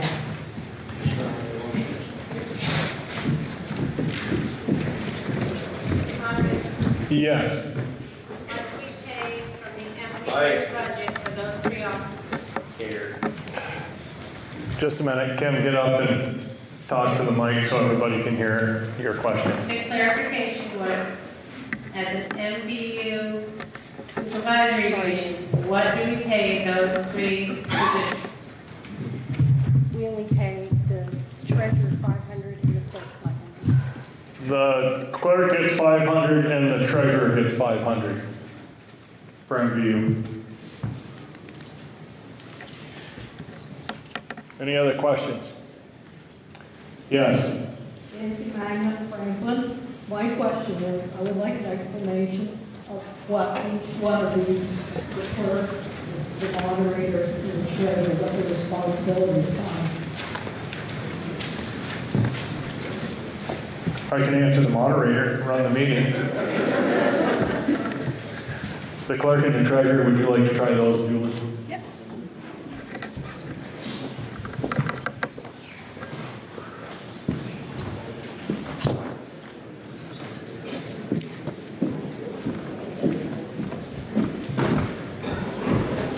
Somebody will correct me if I get something, if I leave something out.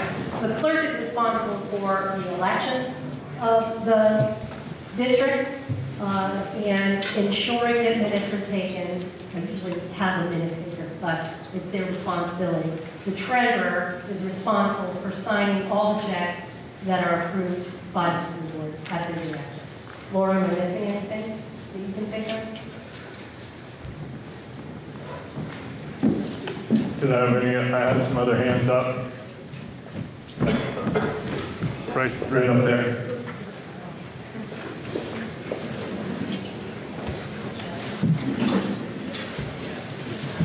Betsy Bonnier Swanton. Mr. Moderator, can you ask Laura McAllister to repeat what she said, please? Because I think your numbers are not the same for the fees for the clerk and the treasurer. Are you asking for a clarification of the motion or what she just talked about? No, I'm asking you to ask Laura to clarify what she had originally said. Okay.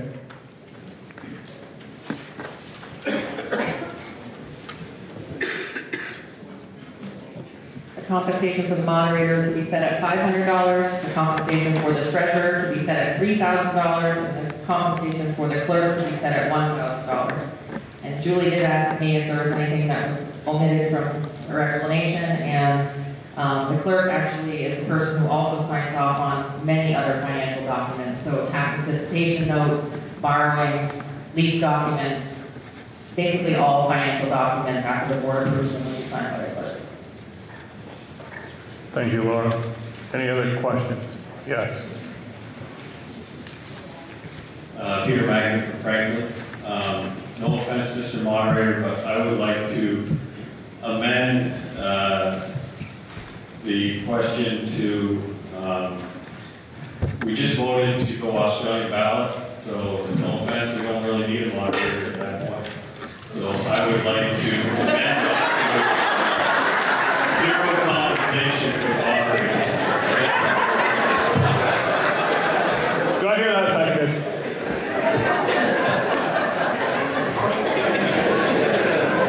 I was actually hoping somebody was going to do that. Wasn't hoping it'd be my own brother, but. Do I hear that amendment seconded? Okay, again, we're just talking about, now we're talking about my salary. If we have any questions or comments, and keep them civil now.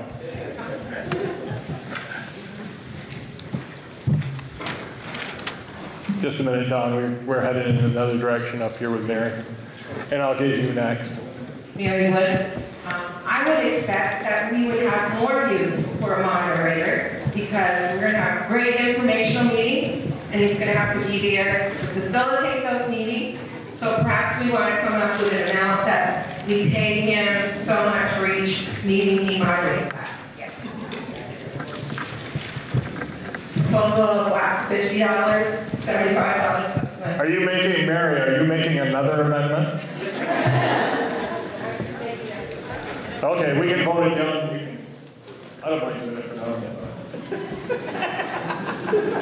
Say that, yeah. Yeah, you're right, you're right. I'm going to eat those words, aren't I? Yeah. Go ahead, Don.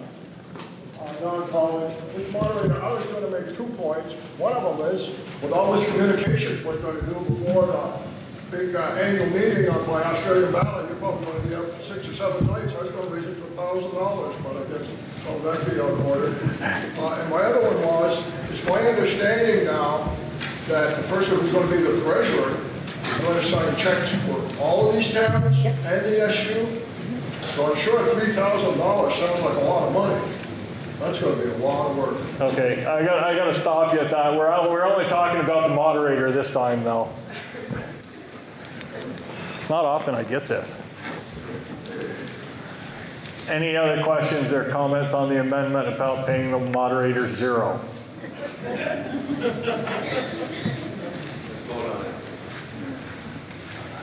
Seeing none. Oh, go ahead, Earl. I was just going to move quietly.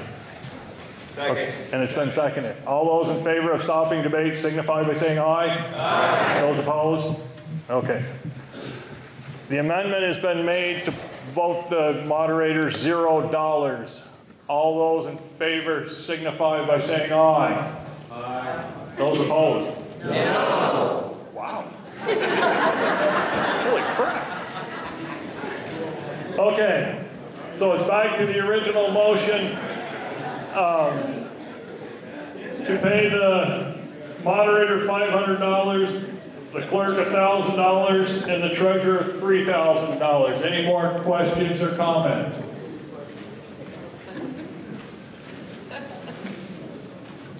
Yes, Cindy. Who are the 3 people? I mean, I know you. Who are the other people that are?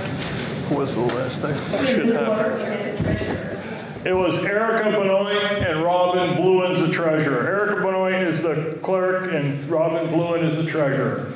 Are they from this district? Oh, they have to be. Yes, they have to be.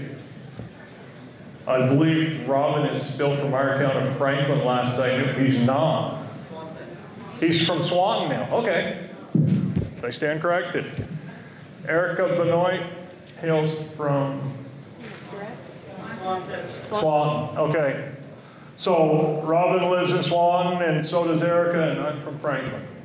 So we're all, go ahead, Cindy.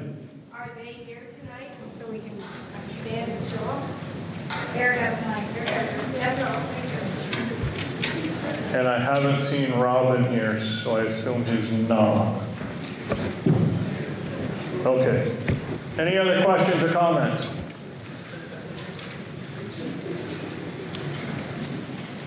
Okay. All those in favor of paying the moderator $500, the clerk $1,000, and the treasurer $3,000 signify by saying aye. Aye. Those opposed? The ayes appear to have it. The ayes do have it.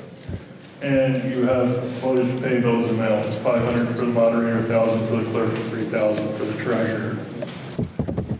Article 8. To determine and approve compensation, if any, to be paid to members of the district board. How would you like to, Connie?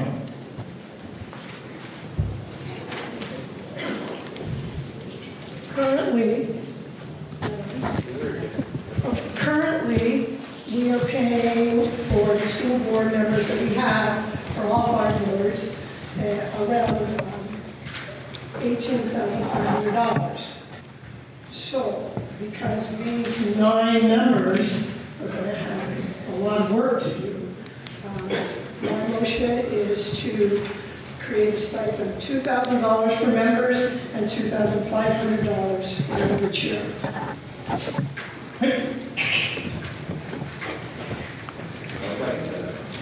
And Dennis Boucher seconds that. Yes. The floor is open. What's that? The floor is yours. Hey, I'd like to say your name, please. Richard Flint Huggy. Yes. And these board members that are going to be on, it's going to be a lot of work.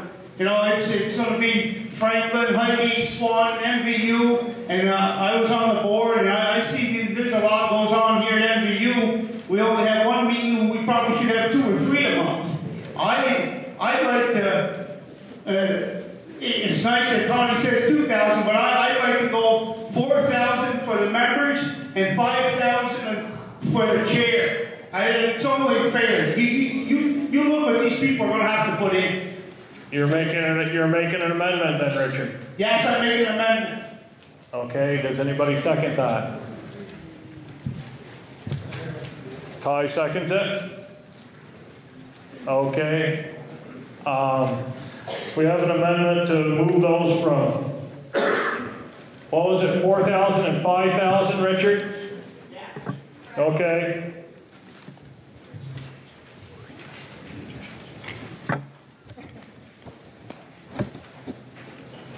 Okay, we're talking about 4,000 and 5,000 now.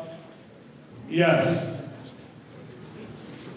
One of the things that the state said this was the purpose of unifying was to save money on, especially to say, we're going to save money on school board members and paying the school board members, which sounded kind of ridiculous at the time. So, but the thing is like, okay, this was supposed to save money.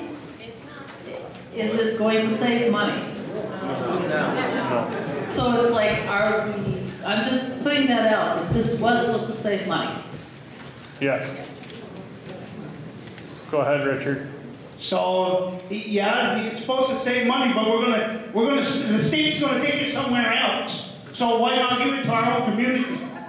You know, the state's going to take it somewhere else, and then they're going to come up with another plan, and they're going to come up with Act 96 cents. You know, why don't we give it to our people that are working hard to make sure our schools run right and take care of our kids? You know, that little bit of money isn't going to hurt. And I think we've got some good board members. I've been on the board in Huggy for 14 years, and in Swan and MVU for 3. And there's some good people that are running for these seats, and I think they deserve it. And Kim, you've been part of Franklin, and it does get stressful, don't it, Kim? No comment. Franklin. It does get stressful, don't it, Kim? No comment, Richard. Okay. Thank you.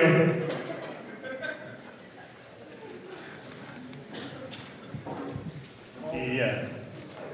Linda. Marvin, Franklin, do you know how many board members we're going to have? How many?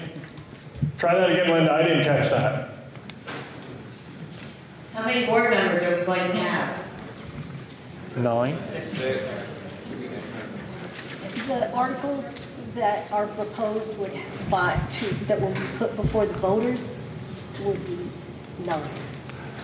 The articles at this point to be put before the voters would be 9.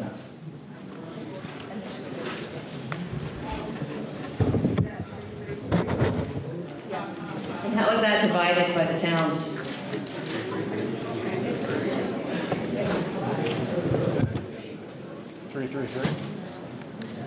It's 333, Linda.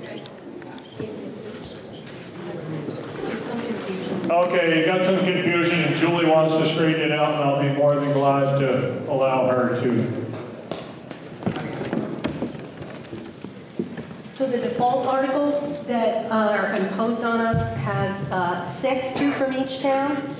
An amendment committee got together and has amendments that the transitional board will discuss and determine whether they're going to put them out to the voters. And that proposal would have 3 from each town. The default is 2. The proposal to go to the voters, when the transition board determined that, would be 3 from each town.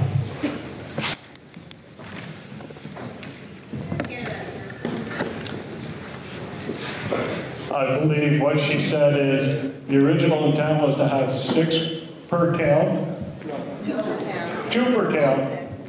Oh, a total of 6. And now they've moved it to be 3 per town for a total of 9. That's a proposal that the current... The voters will have to pass that. They got to be determined by the voters. Any other questions? Oh, yes, please. Sarah Nielsen, Swanton. And I think Julie actually answered some of my questions, but I just wanted to clarify the motion is how much we're paying per board member, correct? Not we're paying this much for our 9 board members. I would hate to assume that the amended articles of agreement are going to pass. I think it's irresponsible of us to say whatever the interim committee has decided for amended articles of agreement are going to pass. I think we need to go with what we have for now until those do pass. So I would hope we're voting on per board member, not saying we're going to put so much for 9 board members. The amendment right now is to pay school board members $4,000 and the board chair $5,000. That's what the amendment, and that's what we're talking about. So that wasn't Connie's. Excuse me, I didn't. Was that Connie's motion? Because I believe her No, that was motion Richard's amendment. This is an amendment. And that's what we're talking about right now is the amendment, not the original motion. We're talking about the amendment. Any more questions or comments? Yes. So according to Connie... State your name. Oh, sorry, Lynn Caldwell, Heidi. So according to what Connie said, right now we're paying for all school boards. We're talking just about the amendment. We're not talking about Connie's motion. We're just working on the amendment. She said it was $18,700 they're paying now. Right. That's a ballpark. Ballpark, okay. I'm only doing ballpark too. No, but that's the exact. But that's close, okay? But if we did 4,000 apiece and 5,000 per chair, it'd come out to like about 25,000. And then if we did 9, it would be about 38,000. So if we vote 4,000 apiece, and then we end up with 9, we're going to end up with possibly $38,000 that we're paying them.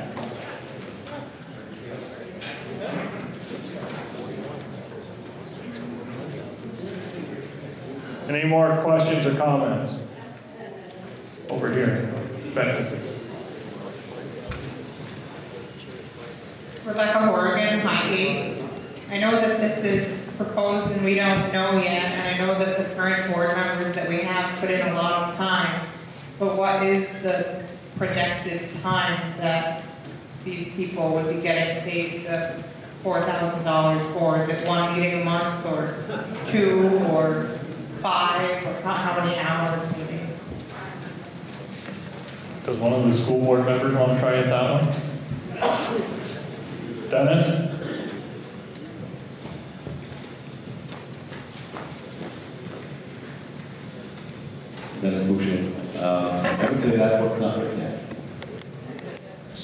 I think she's just looking for an estimate, though. Do you have any estimate? Way more than what we're doing now. What are you doing now? Well, yeah, there's, As board chair, I would say probably about 6 to 8 hours a month. So I would say a typical board member is going to be putting in a pretty good day's work.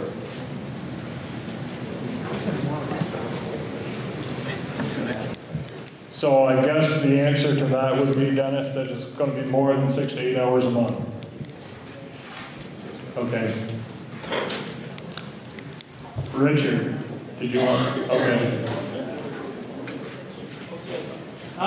Yeah, and for Connie, I know Connie was on the chair in Highgate, and there were sometimes Connie was putting in a good 10 hours a week, and you know, she got I don't know what the chair got in Highgate at the time, but probably $50 more than the rest of us. And I think Connie, at that time, she deserved a lot more because she was putting in a lot of time. And I think these 9 people are going to do the same thing. They're going to put in a lot of time, and it's just, you know, little things, and so. Thank you, Richard. Yvonne. Mr. Moderator, Yvonne Danaran, I'd like to call the question, please. Second. The question has been called and seconded. This is to close debate. All those in favor signify by saying aye. Aye. Those opposed? Okay. We are voting on compensating the district board members $4,000 for regular members and $5,000 for the chair. All those in favor signify by saying aye. Aye. Those opposed? No. Try that again. All those in favor signify by saying aye. Aye. Those opposed? No. I'm going to say the noes have it. Nobody wants to question that? Okay, we have rescinded that. We are back to now paying $2,000 and $2,500 for the chair. Any discussion?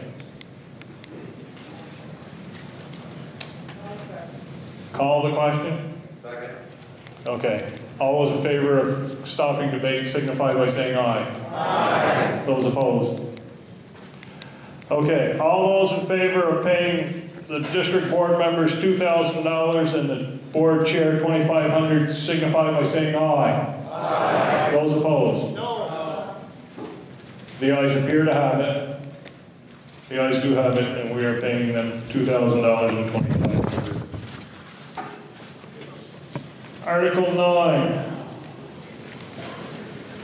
to establish provisions for payment of any expense incurred by the district board before it becomes fully operational on July 1st, 2019, under a voter-approved budget for the fiscal year beginning on that date. What are your wishes? Jay. Moderator, I recommend we pass over that article because the date may be established at July 1st, 2020. As a result of the action we're taking here, the action that's taken in the Senate, the new date will be July 1st, 2020. Who seconded that? Dan Bilodeau seconds it. Discuss passing over it. Any discussion, or do you want to vote on it? Oh, Don, you're standing right up here. Please.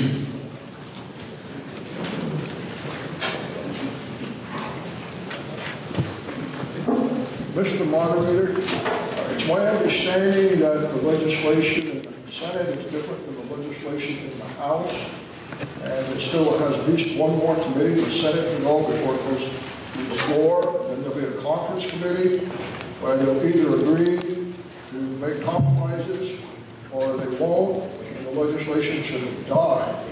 So I'm really concerned about postponing something on the possibility that the legislature will act reasonably, because my experience is that doesn't always happen. Thank you, Mr. Moderator. Thank you. Yes, Gerald, right over here.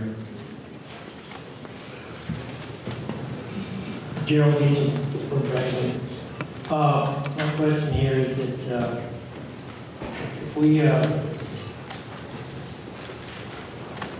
if we decide not to put this into action right now, why can't the interim board, when we come back and vote again, put it on the ballot and have us vote whether we do it for a date or not? Is this something the voters have? So basically, you're asking what are the implications if we don't vote on this? That if we table this or whatever we have to do to put it aside, is that an option that the interim board will put it on the ballot to have it done by a certain time somehow, so we can vote on it?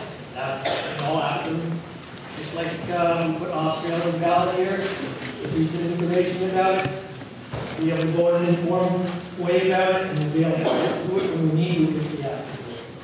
Do you want Laura to answer this question? Wait up for that vote, either on those days, or if this goes on, so, we have to do those 2 more votes.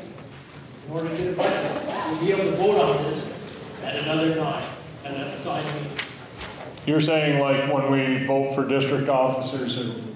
Yes. Okay. Do you want to? Julie will answer that. Look at this young lady. She is working out tonight. Thank you.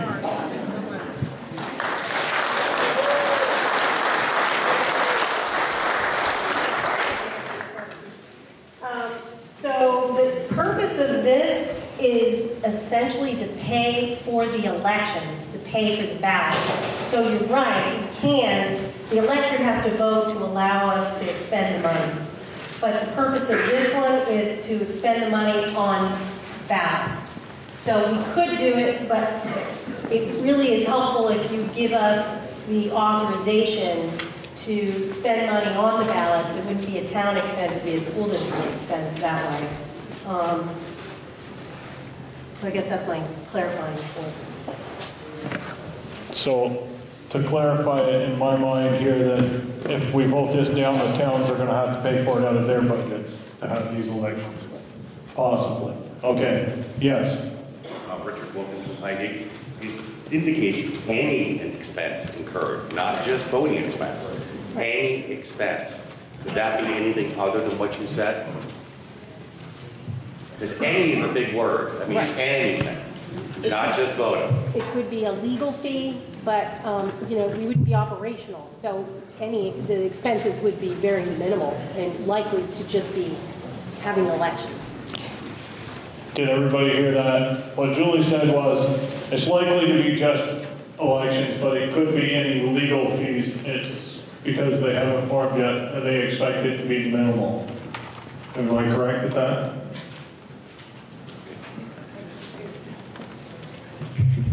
Any other questions? Oh, Dan, yeah. No disrespect to anybody that's... Let get a mic, so everybody can hear. And state your name. Danny Bellaluso. No disrespect to the folks that are debating these motions, but I'm on board. Everybody knows that I'm on board. And legal alone, you can anticipate one thing, budget for one thing, and it can blow out way out of proportion with the least little thing. And the motion on the floor right now and seconded was the verbiage that's on that agenda. Okay, I would ask to move to vote on that and close the discussions. Excuse me, I didn't understand what you said there, Dan. You moved to? I would ask to move the vote on the motion that's on the floor and close the discussions or debates. So you're calling the question, and the motion on the floor right now is to pass over Articles 9. Yes. Do I hear the question? The question has been moved. Do I hear seconded? Point of order. Are you postponing or tabling? It's passing over. There's no such thing. You're either postponing or tabling under Robert's rules. You're correct. This, I would assume, means tabled. Jay? Tabled. Tabled indefinitely, which is the same as passing over. If you table indefinitely, then you have to have a good reason why you cannot vote for that today. What I would ask the person that wants to table it, what is so important that it can't be voted on today for tabling? And there has to be a 3/4 majority to vote that. Yes, you are correct. But if you postpone it, then you can postpone it to a date. Yes. But if he passes over, if he postpones it indefinitely, it dies. And Jay, your reasoning was that you thought the legislator was going to bring it back in 2020, correct? The reason why I made the motion was because the July 1st, 2019 date will change. The Senate Education Committee passed H39. It was taken up today in the Senate. And I'm informed by Senator Parent that it's off to appropriations, and Senator Baruch himself has indicated it's on the fast track for approval. He has no reason for doing that, and that's one of the reasons why we're here tonight. But at any rate, can I clarify something? It's on the fast pace for approval throughout the legislature or just through the Senate? Through the whole, it's going to be passed by the Senate to come along. It's going to go to the Senate, probably it's in the Senate. And now it's moving to appropriations because there's a grant component to it that needs to be flushed out. And I expect by sometime next week, early next week, we're going to hear that the date has been changed for districts like ours to July 1st to 2020.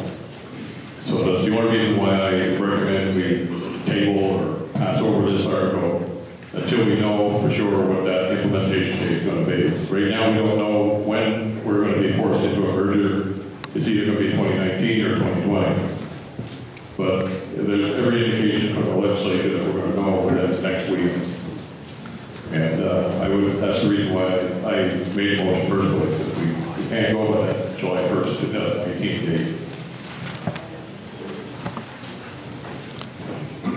Yes, oh, go ahead, Dave. We'll get you next. Mr. Moderator, Dave Dennis, Franklin. Can we just take July 2019 date out of there? Is that possible? I think that would be out of order because I think we do need a date. It's just before it becomes fully operational.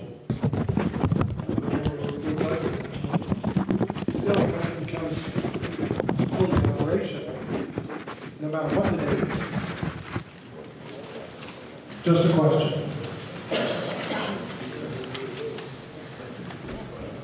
You feel we can? A superintendent feels that it would be legal just to take the date out.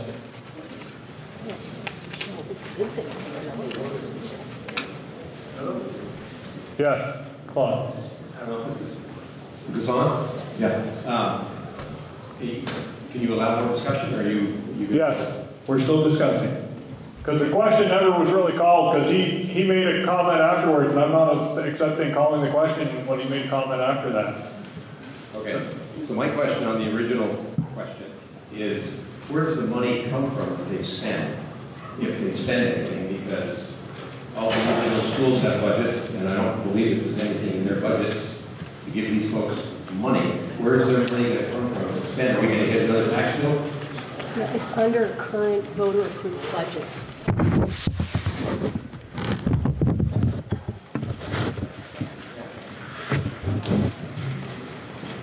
Under a voter-approved budget, so the way Julie's saying is it's already, they're taking it out of our individual school budgets.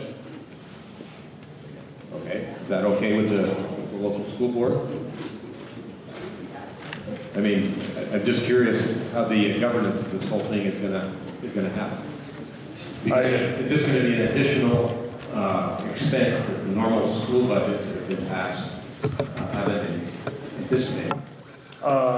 If I'm, correct me if I'm wrong, but we have no school budgets that have passed for this coming year, right? No, it would be this. Oh, under the 2018-19. Okay, I got you. Okay. Yeah, it'll come out of that budget, yes. Okay. Jay. If you look at that article, you can't just take the date out because it says becomes fully operational July 1st, 2019 under our board approved budget for the fiscal year beginning on that date.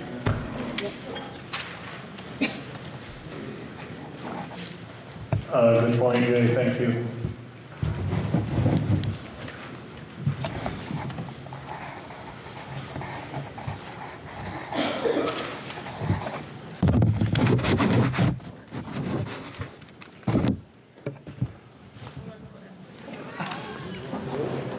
Go ahead. Megan Conley from Swanton. Just to clarify a bit about the bill that is currently in the Senate, it has been referred to the Appropriations Committee on the 19th. Regardless of what we may hear, to make such a big decision based on the probability of something, I do not think is smart. Also, I would like to point out that the amended proposal that they passed leaves the decision up to the new board. You So, can't amend this motion. no, I'm not amending. Oh, okay, I thought you were What's seconding. what's in the Senate, H39, the Senate amended H39 to include language that would put the decision on delaying to the elected members of the new board. So even if it goes through and it passes just like it is, it's not set in stone. It will come to the newly elected board who will make that decision. Okay, thank you.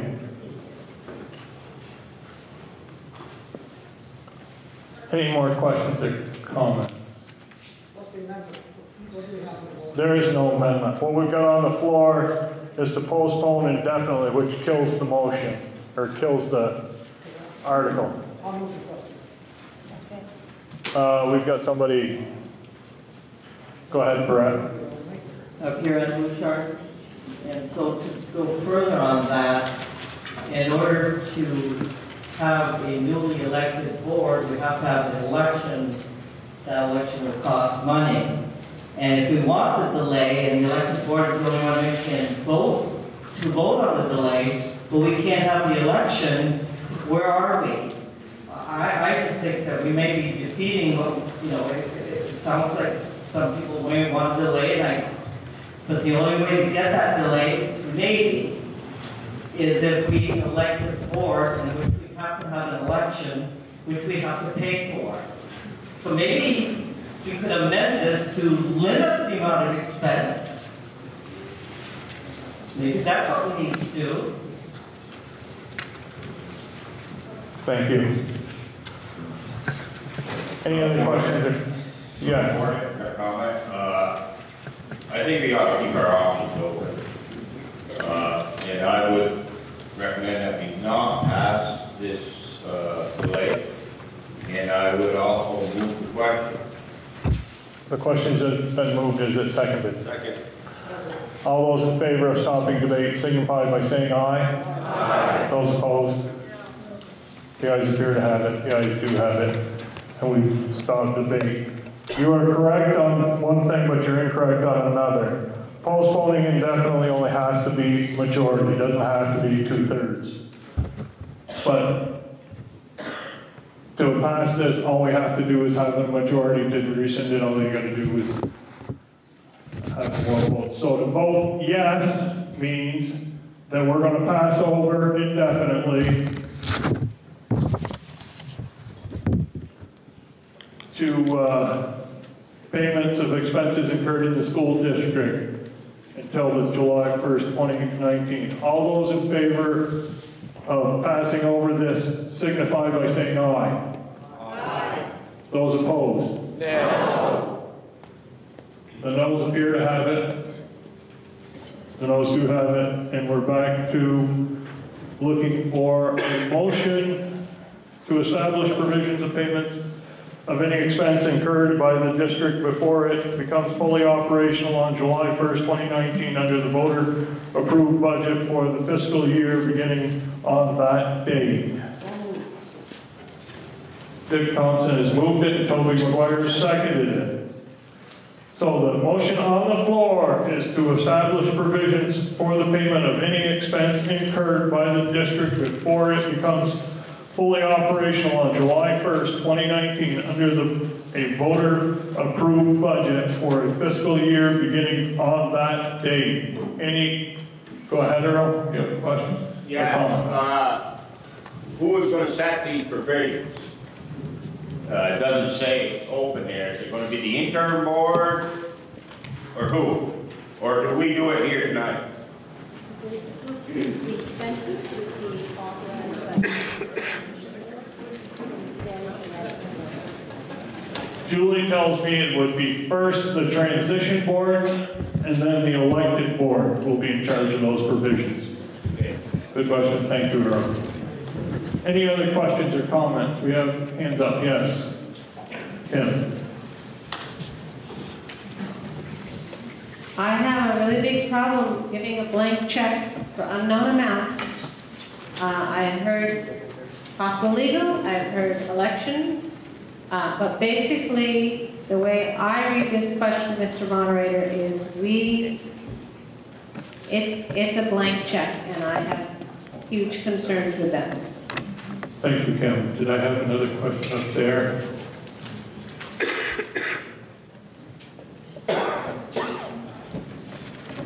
Okay, I see no more questions. We're ready to vote. All those in favor of to establish provisions for payments for any expense incurred by the district before it becomes fully operational on July 1st, 2019 under voter-approved budget for the fiscal year beginning on that date, signify by saying aye. Aye. Those opposed? No. Try it again. All those in favor? Aye. Those opposed? No. You guys ready to count? All those in favor stand.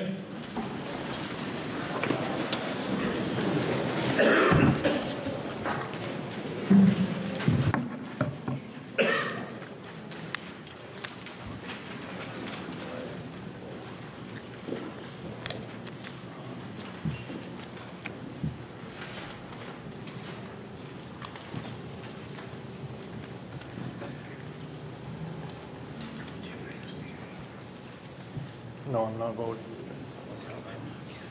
They know that. Moderator doesn't vote unless it's paper.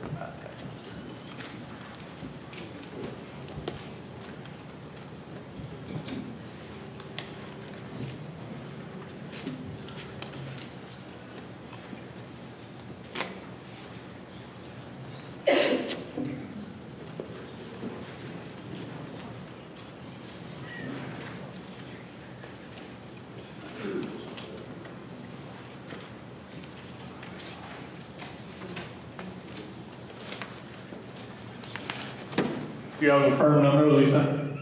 61. 61. All those opposed, please stand. Want to call this?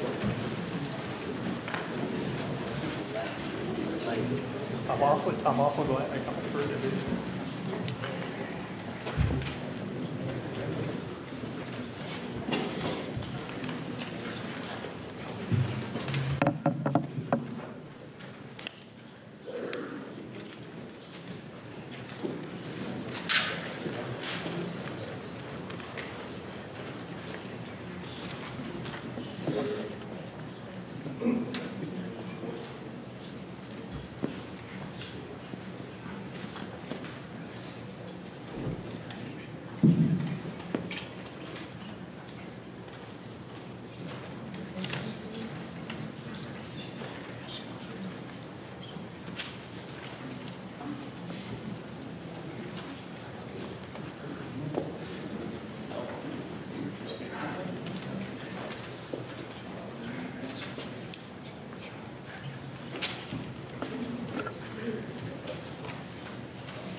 Lisa, would you come down here with the results, please?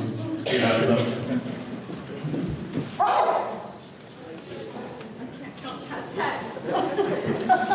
That's not good.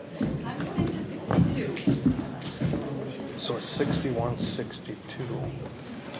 Okay, we have 61 yes and 62 no.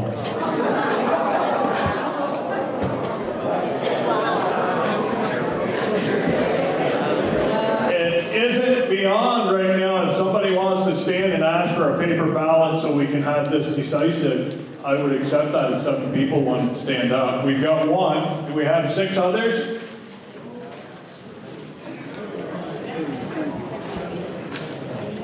Two, 4. We're voting paper ballot. And I feel more comfortable doing that, please.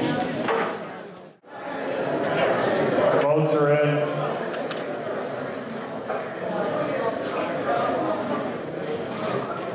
The only thing I'm going to say right now is don't shoot the messenger. Because we had 128 votes, 64 yes, 64 no.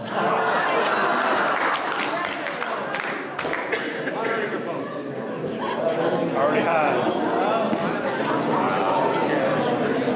So, I believe the next thing to do is re-vote it. Got it?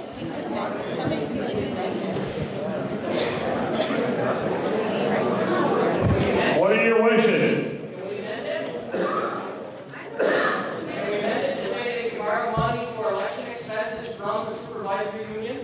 At this point, I'll accept that. Would somebody second that? Earl seconds it. I know you, Earl, so I'll take the second. And who was that that made the motion? Chris Yates. Okay. The motion has been made to hold the expenses to elections.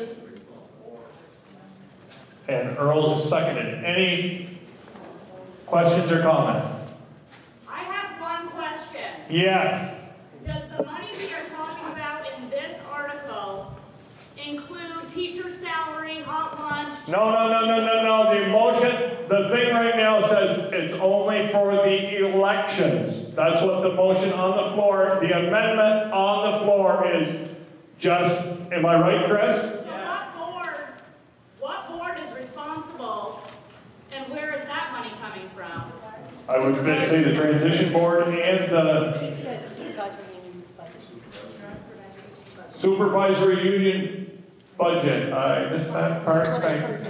So that would take the current supervisory union board is still in.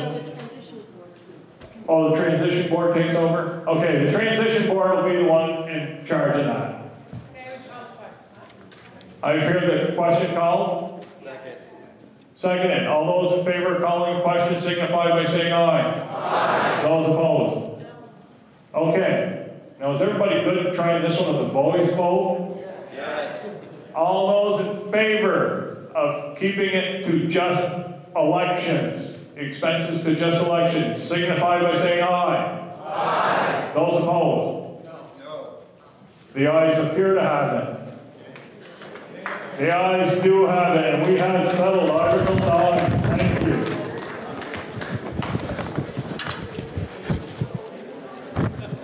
Article 10, to authorize the district to borrow money pending receipts of payment from the State Education Fund by issuance of its notes and orders payable not later than 1 year from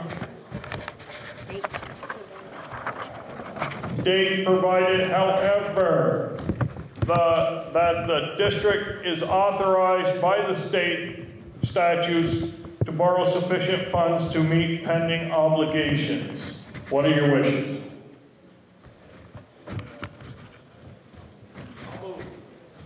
Toby moves it. Does somebody second it? Second. Who seconded it? Chris. It has been moved and seconded. Jay, I take it you want the floor. Yes, Mr. Moderator, Jay Dalton Franklin. I'd like to amend the motion to pass over this or table this one too. Do I hear that motion, the amendment seconded? Tommy seconds it. Okay, discussion now on whether we want to pass over. Table indefinitely is the motion you want to make here. Any discussion? Okay, would you like to explain why? Well, on the previous motion, we heard during the discussion that there were very limited expenses that were anticipated.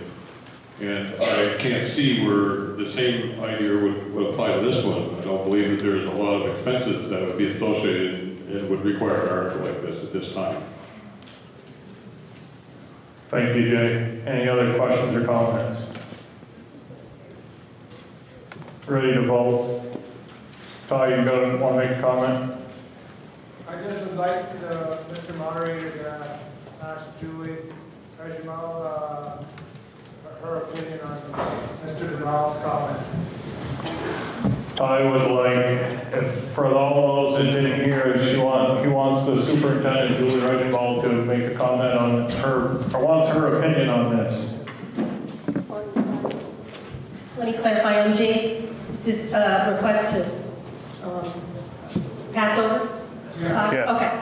So this is the language that we usually vote on every school budget, so that in the next school year, we're not talking about before we're operational in this one, it's because the state ed fund does not give us money to pay our bills and to pay teachers on July 1st. So we usually ask the taxpayers to borrow money in the anticipation of that. So no, the only expenses we're talking about in the previous vote are elections. And this would refer to next year before we get ed fund money. So, you know, I would not want to pass over it, but that's just my personal opinion. Gerald.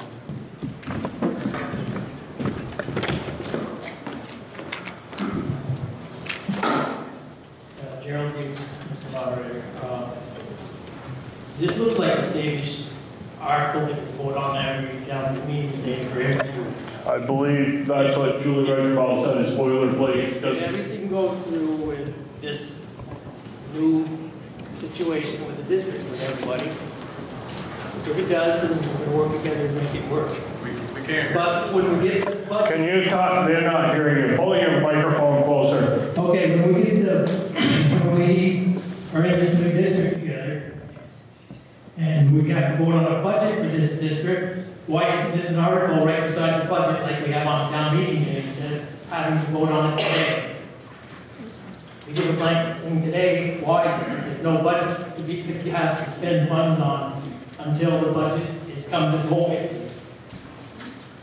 That's what we do on town meeting day. Every year we review budget now. So what you're asking is, Gerald, just to make clarification here so I understand, you're asking why isn't this brought up when they bring up the budget in June 4th or whenever they vote on it on Australian ballot? Why isn't this boilerplate put right there is what you're asking? Yes, and since that's the case, I would say let's vote this down right now and put it in later when we need to have it. Are you asking what are the repercussions if we don't? The superintendent doesn't feel there's any, that would work. Okay. Laura. I would like to know what happens if we don't have a passed budget. How would we pay to operate a school if that doesn't happen before we are supposed to become operational? Certainly, I don't know the answer to that question.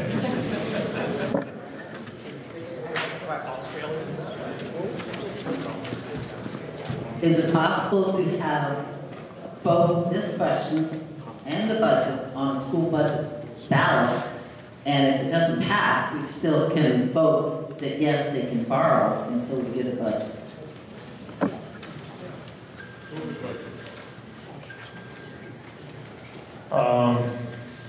I want to answer that. I didn't actually recognize whoever said move the question. It's possible. The question was, you asked, is it possible that we fail the budget and pass this on whenever the Australian ballot is for it? And I believe that is possible. That's what Julie seems to think. Jay moves the question. Sorry, Don. It's okay. Just going to tell you, it could happen. Could it happen today? Okay. That actually happened in Fairfax, Georgia. Okay. The question has been moved. Do I hear it seconded? Becky seconds it. All those in favor of stopping debate signify by saying aye. Aye. Those opposed? No. The ayes appear to have it. The ayes do have it, and we've stopped debate. The article is to table indefinitely Article 10. All those in favor signify by saying aye. Aye. Those opposed? No. All those in favor say aye. Aye. Those opposed? No. All those in favor, yes, aye? Make a motion to go to paper ballot. Do we have 6 people that want to stand up and do paper ballot before I do the division? I've got 1. I don't have 6 people that dies right now. All those in favor, please stand.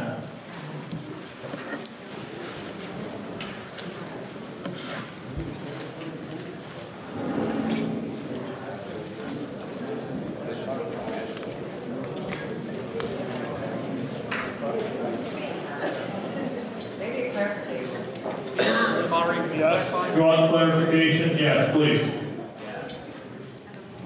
What do you yes means? What is it?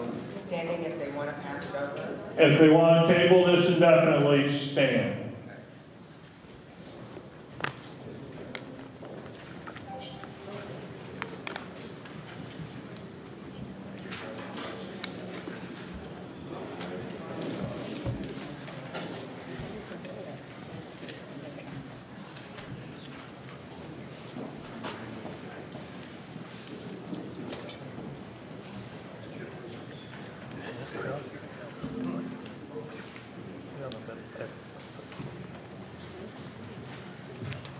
Like I said, I didn't call this one, I'll call Mike, tell Mike.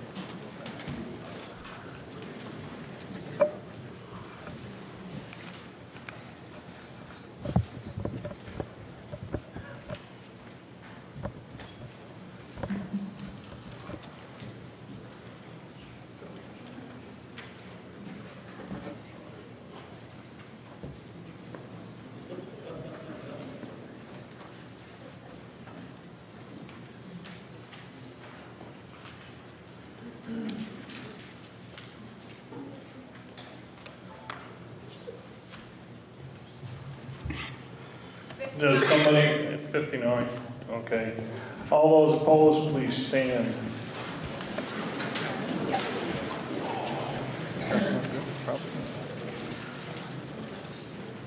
Oh, actually, what am I? I'm getting delusional now.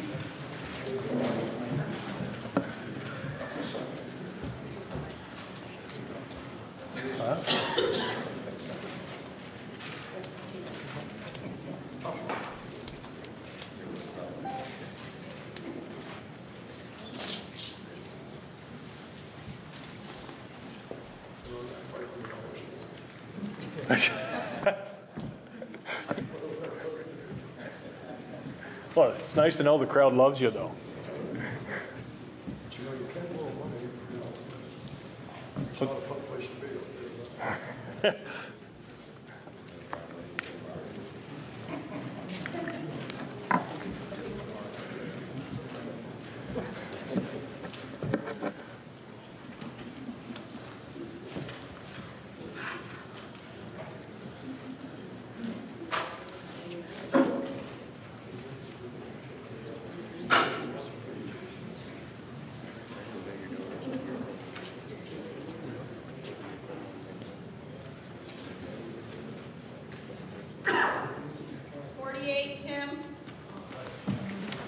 So we're passing over 48 no, 59 yes.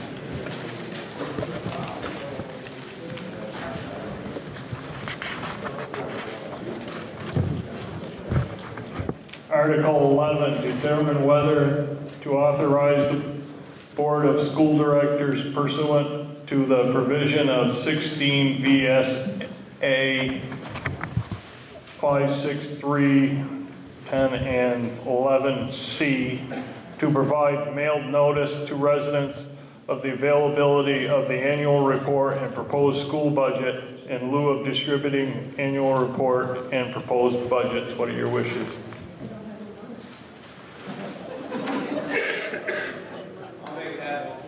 Dave makes the motion. Who seconded it? Dave Benyon seconds it. Any questions or comments? Connie.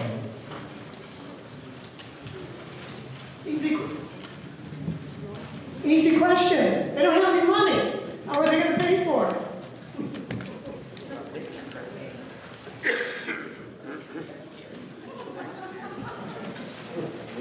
Point will be. Who moved the question?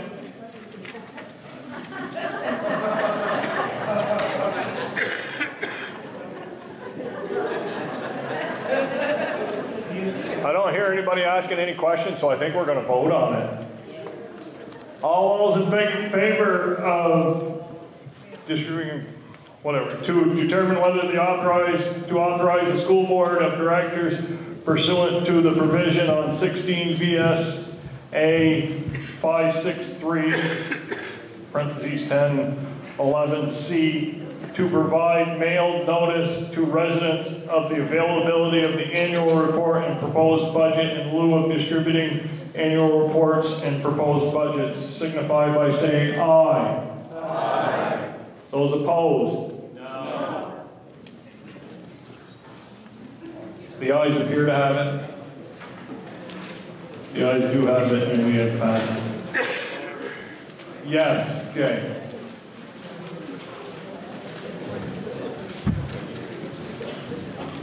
One of the duties of the transitional board is to prepare the articles of agreement to be presented to the permanent board, and will eventually be brought to the voters and be voted upon. The committee has made has done the work pursuant to Section 10 of the Act 49, and they have agreed on a number of the articles of agreement that will be presented to voters. There were other articles that were not taken, no action was taken on by the committee, partly due because of the pending lawsuit.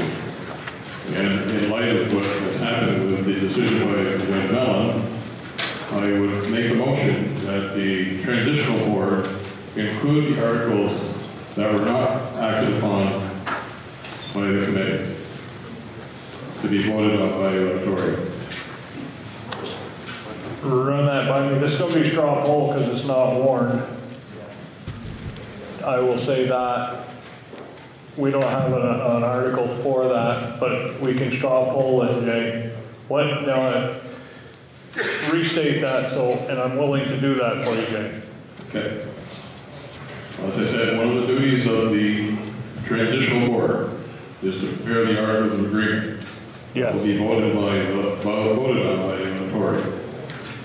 There were a number of articles that were not taken, there was no action taken by the committee that was required by Section 10 of Act 49 because of the pending court case. There were several. But at any rate, in order for those to be brought before the electorate, I'm making a motion that they include those articles that the committee didn't take any action on, to be included at the time when we vote on the articles of agreement. There was about a half a dozen articles that they didn't take any action on. So what do you want to know how many are in favor of doing that? Or are you just making a statement to the unified board that you would appreciate it if they do that? Well, I'm making a motion to include those articles when the time comes. Correct, but it's not a warrant, so it can't, it doesn't stick as I guess. It is germane to this question because we created a transitional board. They have duties. So it is germane. It is, but it's not warned. Do I hear that seconded? Jay, or Jimmy seconds it. Any discussion? Yeah, I guess I got a question. Go ahead, Toby. I'm not understanding, so are we trying to define what the interim board can do with this motion? Mr. Moderator, is that what we're trying to do? It's up to the interim board to decide what, or even if they're going to bring any amended articles to the voters. We're getting what's imposed unless the interim board decides to bring us amended articles. And they can take the committee's recommendations, they can discard them. It's up to the interim board. I don't understand how it's germane to anything with this body or at this meeting. I declared it a straw poll, Toby, because it's not warned. It may be germane, but it's not warned. So it's basically if you want to so desire, it's a motion out of order. But I allowed it as a straw poll if people so feel that maybe it might be in your best interest. It's a point of direction for the board, is the way I call it. Hear any more discussion? Don? I guess going back to what Mr. McGuire just said, I would encourage anybody here or anybody that's seeing the videotape, when they see the warned minutes for the transition board, to come to those meetings and put forth their ideas. It doesn't mean that the transition board any more than the previous boards are going to accept everything that's recommended. But to me, that should be the process, not telling the board here tonight what they can and can't do. Those meetings are public, everybody's welcome, put in their 2 cents. Did everybody hear that? Don says that all meetings are public and they would encourage you to give the board, the transition board, direction. Yes, Jay. Well, I just want to repeat that we've created a transitional board here, and that transitional board has duties and form. One of those duties is to prepare the articles of agreement to be presented to the permanent board for a vote by electorate. And to be clear, there were articles that the committee did not take any action on. My motion is to include those articles. I agree, but I declared this a straw poll because it's out of order because we did not warn this for the meeting. Yes, Connie. Connie Beer, so why weren't they included? Are they important ones? And I'm guessing that the transitional board had a really good reason why they weren't including them related to the lawsuit. No, that's not going, it's going back on the other, so it's wanted to go. So are they really important ones that were left out? Can I hold on just for a minute here before I lose the whole crowd? These 2 young ladies have done a wonderful job of running these lunch around. I just think we should appreciate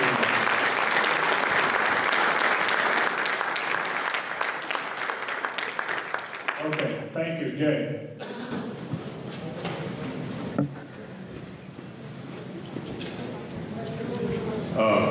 Having attended those meetings, the articles that were not taken action on are important, and they are, one of the main reasons why was because they felt that the adoption of those articles would weaken our case. But as we've seen with Judge Mello's recent decision, it doesn't look like he's going to rule in favor of our lawsuit. So the reason for not including those articles is diminished considerably because of the action taken by Judge Mello. So unless we include these articles in the presentation to the voters, they'll never get a chance to vote on them, and they are important articles. Thank you. Any other discussion? All those that want to show support for Jay's motion to include these articles in the next, it would be at the public vote, right? That's our next meeting, would be the election of officers or the election of the budget on whatever days they pick. That's correct, because when the time comes for us to establish the permanent board, we'll vote on those articles of agreement. So I think it's extremely important, given the importance of these articles, that the electorate has a chance to vote on them. And for those that haven't been taken action on by the committee, they are important articles, and they really need to be presented to the taxpayer or to the voters for their approval when the time comes. Thank you, Jay. All those in favor of supporting Jay's article signify by saying aye. Aye. Those opposed? No. All those in favor stand.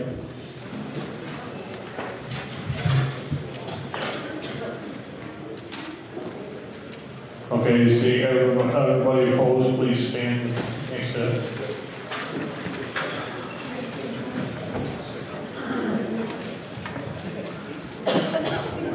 As like everything else been tonight, Jay, it's been pretty well split. You call it the way you want to call it.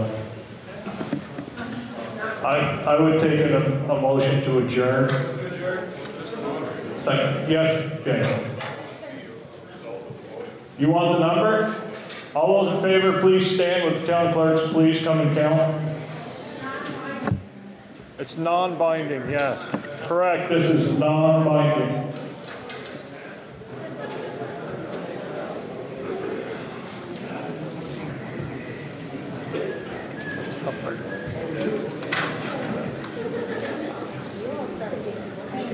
Would you like some more? I'm ready. Thank you.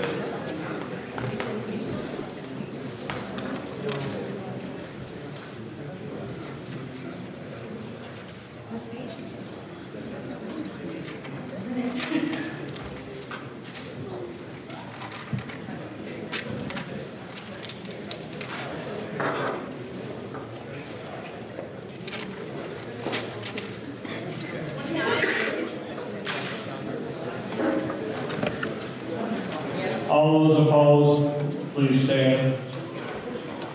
What did you say the number was, Lisa? 29.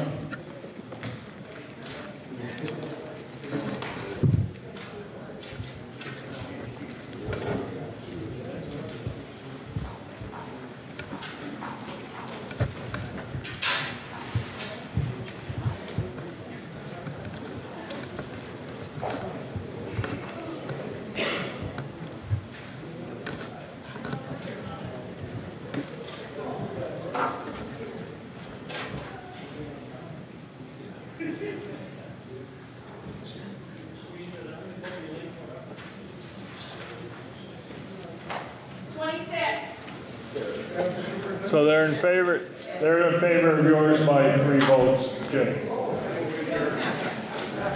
Been moved, we adjourned. Do I hear it seconded? I heard yours loudest, Chris. There you go. All those in favor signify by saying aye. Aye. All those opposed? Thank you very much for coming.